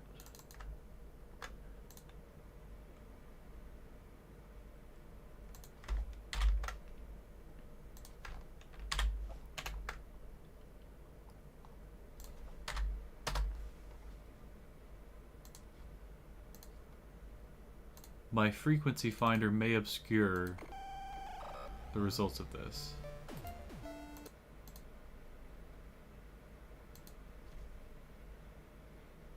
Yes, it seems to be obscuring the results quite a bit. Oy vey.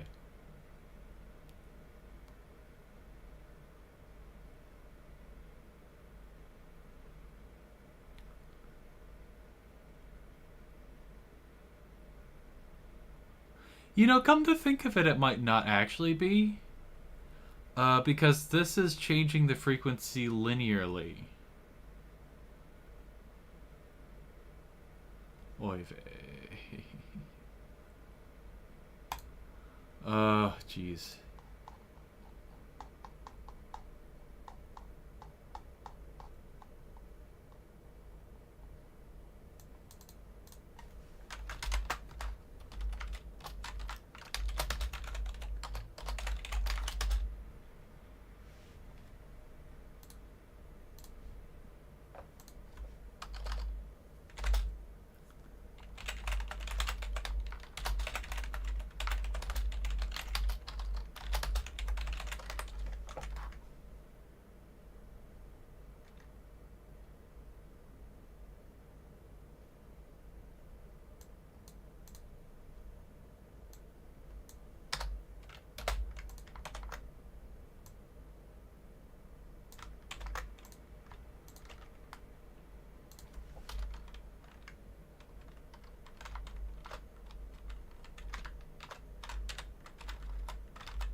Okay.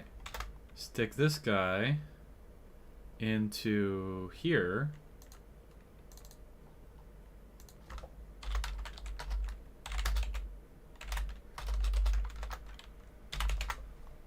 And then we're good to go. This will be an actual test of the coloring scheme.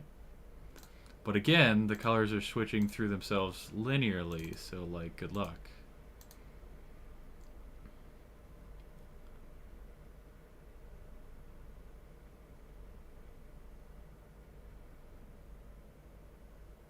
That seems alright.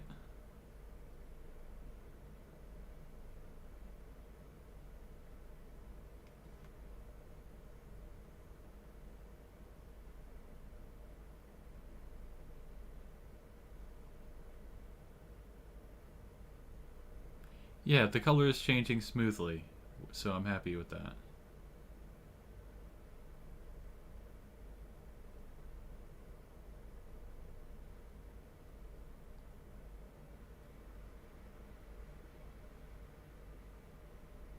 Hmm.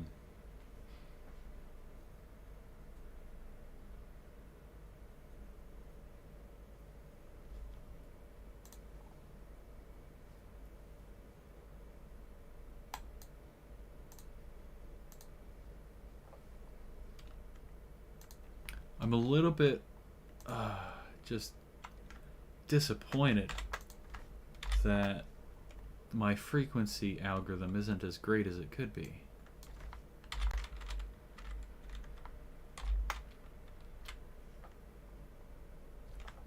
No.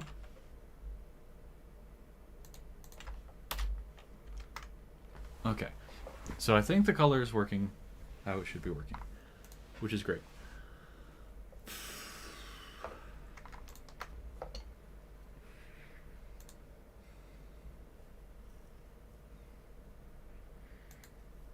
Can I play with this? Can I play with this a little bit?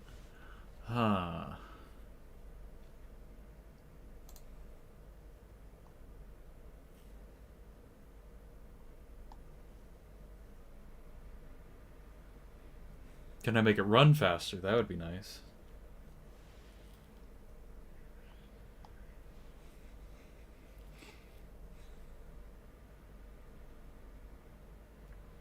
Do I think this sort is taking a long time, for example? Probably not. Probably the calling math.sign 60,000 times per frame could could be part of the problem. Right? That's probably it. That's probably it.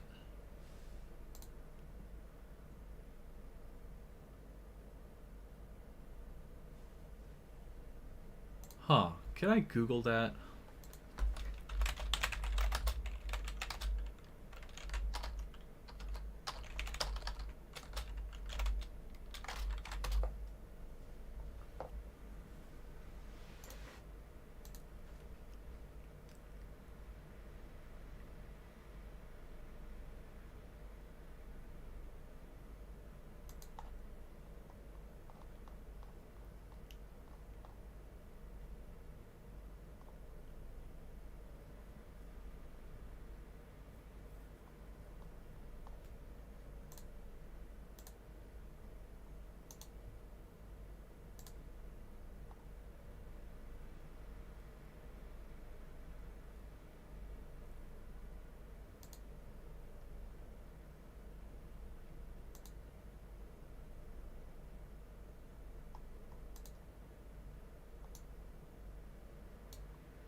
Stack Overflow gets angry at me.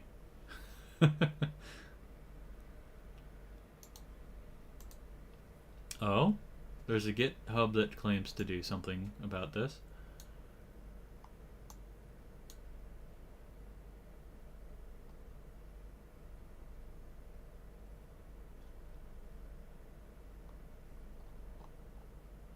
Is this actually faster? I wonder.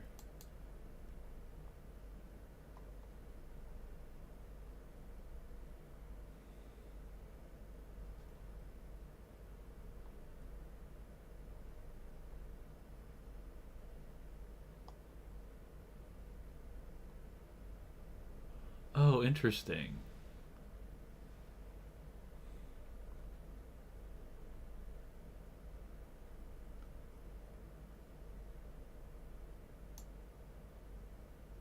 Huh. Yeah, it turns it into... That's very strange.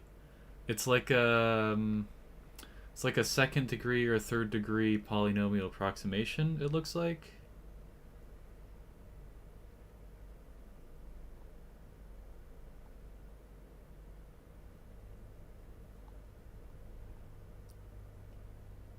I do kind of worry about that though, because if I use a less accurate sine function, and I'm trying to accurately determine the frequency, well, that's not. Yeah, that doesn't make sense. That won't really work for me.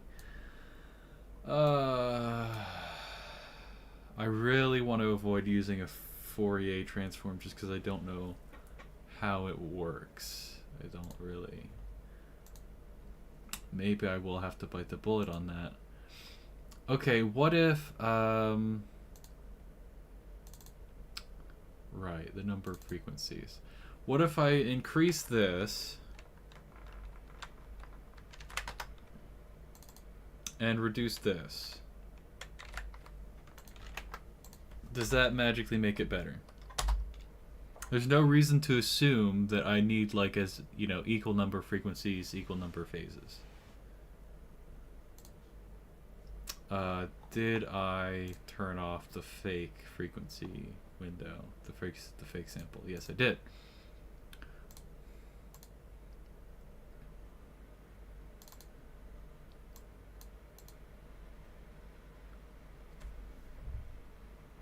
Oh, this is muted, so...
I'm not sure if that's worse or better.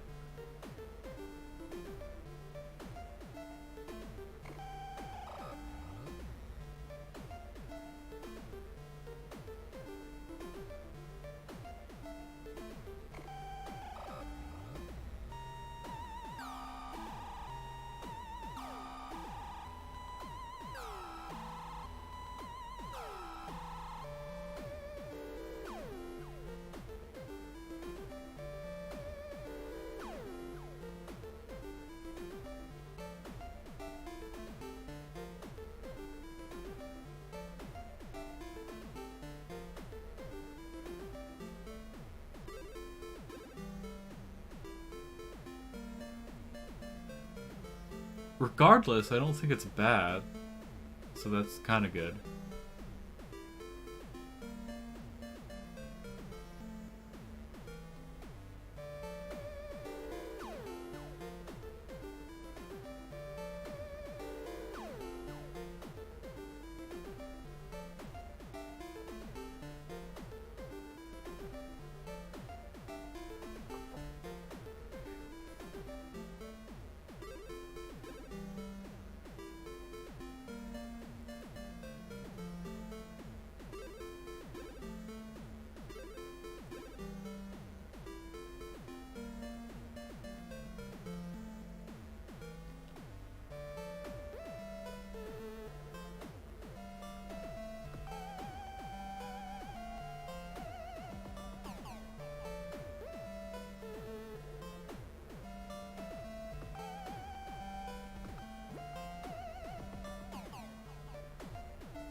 I love how it actually shows a difference between the different notes. I think it's pretty good, actually.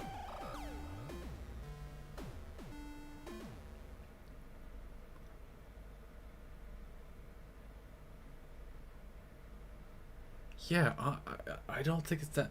The only bad thing about it right now, like, I definitely think it's an improvement to the previous method. Um, but the the main travesty of it right now is that on my beefy PC, I mean, admittedly, I am streaming right now, but it drops the frame rate to like 50 something, and that really concerns me. I don't think that's gonna work. Um, yeah, I do want to be able to do other cool visual stuff. So, yeah, that is kind of a problem. I think like, I don't want to just assume that the fast Fourier transform is going to be the silver bullet that like magically fixes everything, and it's like, wow, it exactly tells you the precise frequency. Um, I kind of worry that it's going to be really hard to interpret the fast Fourier transform. Um, I've never used it before. Like, I've seen. Okay, here's what I'm assuming. I'm assuming the fast Fourier transform is how you get like the typical what you typically see with music, which is you get a bunch of vertical bars that go up and down, where and like the left side is the low frequencies and the right side is the higher frequencies, and they go up and down depending on the prevalence of those frequencies. That's sort of what I assume the fast Fourier transform is going to do for us. Um, and huh.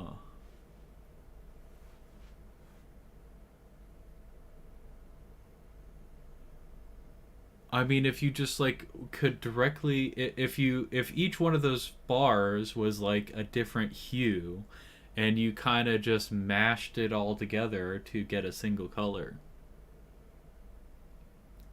um,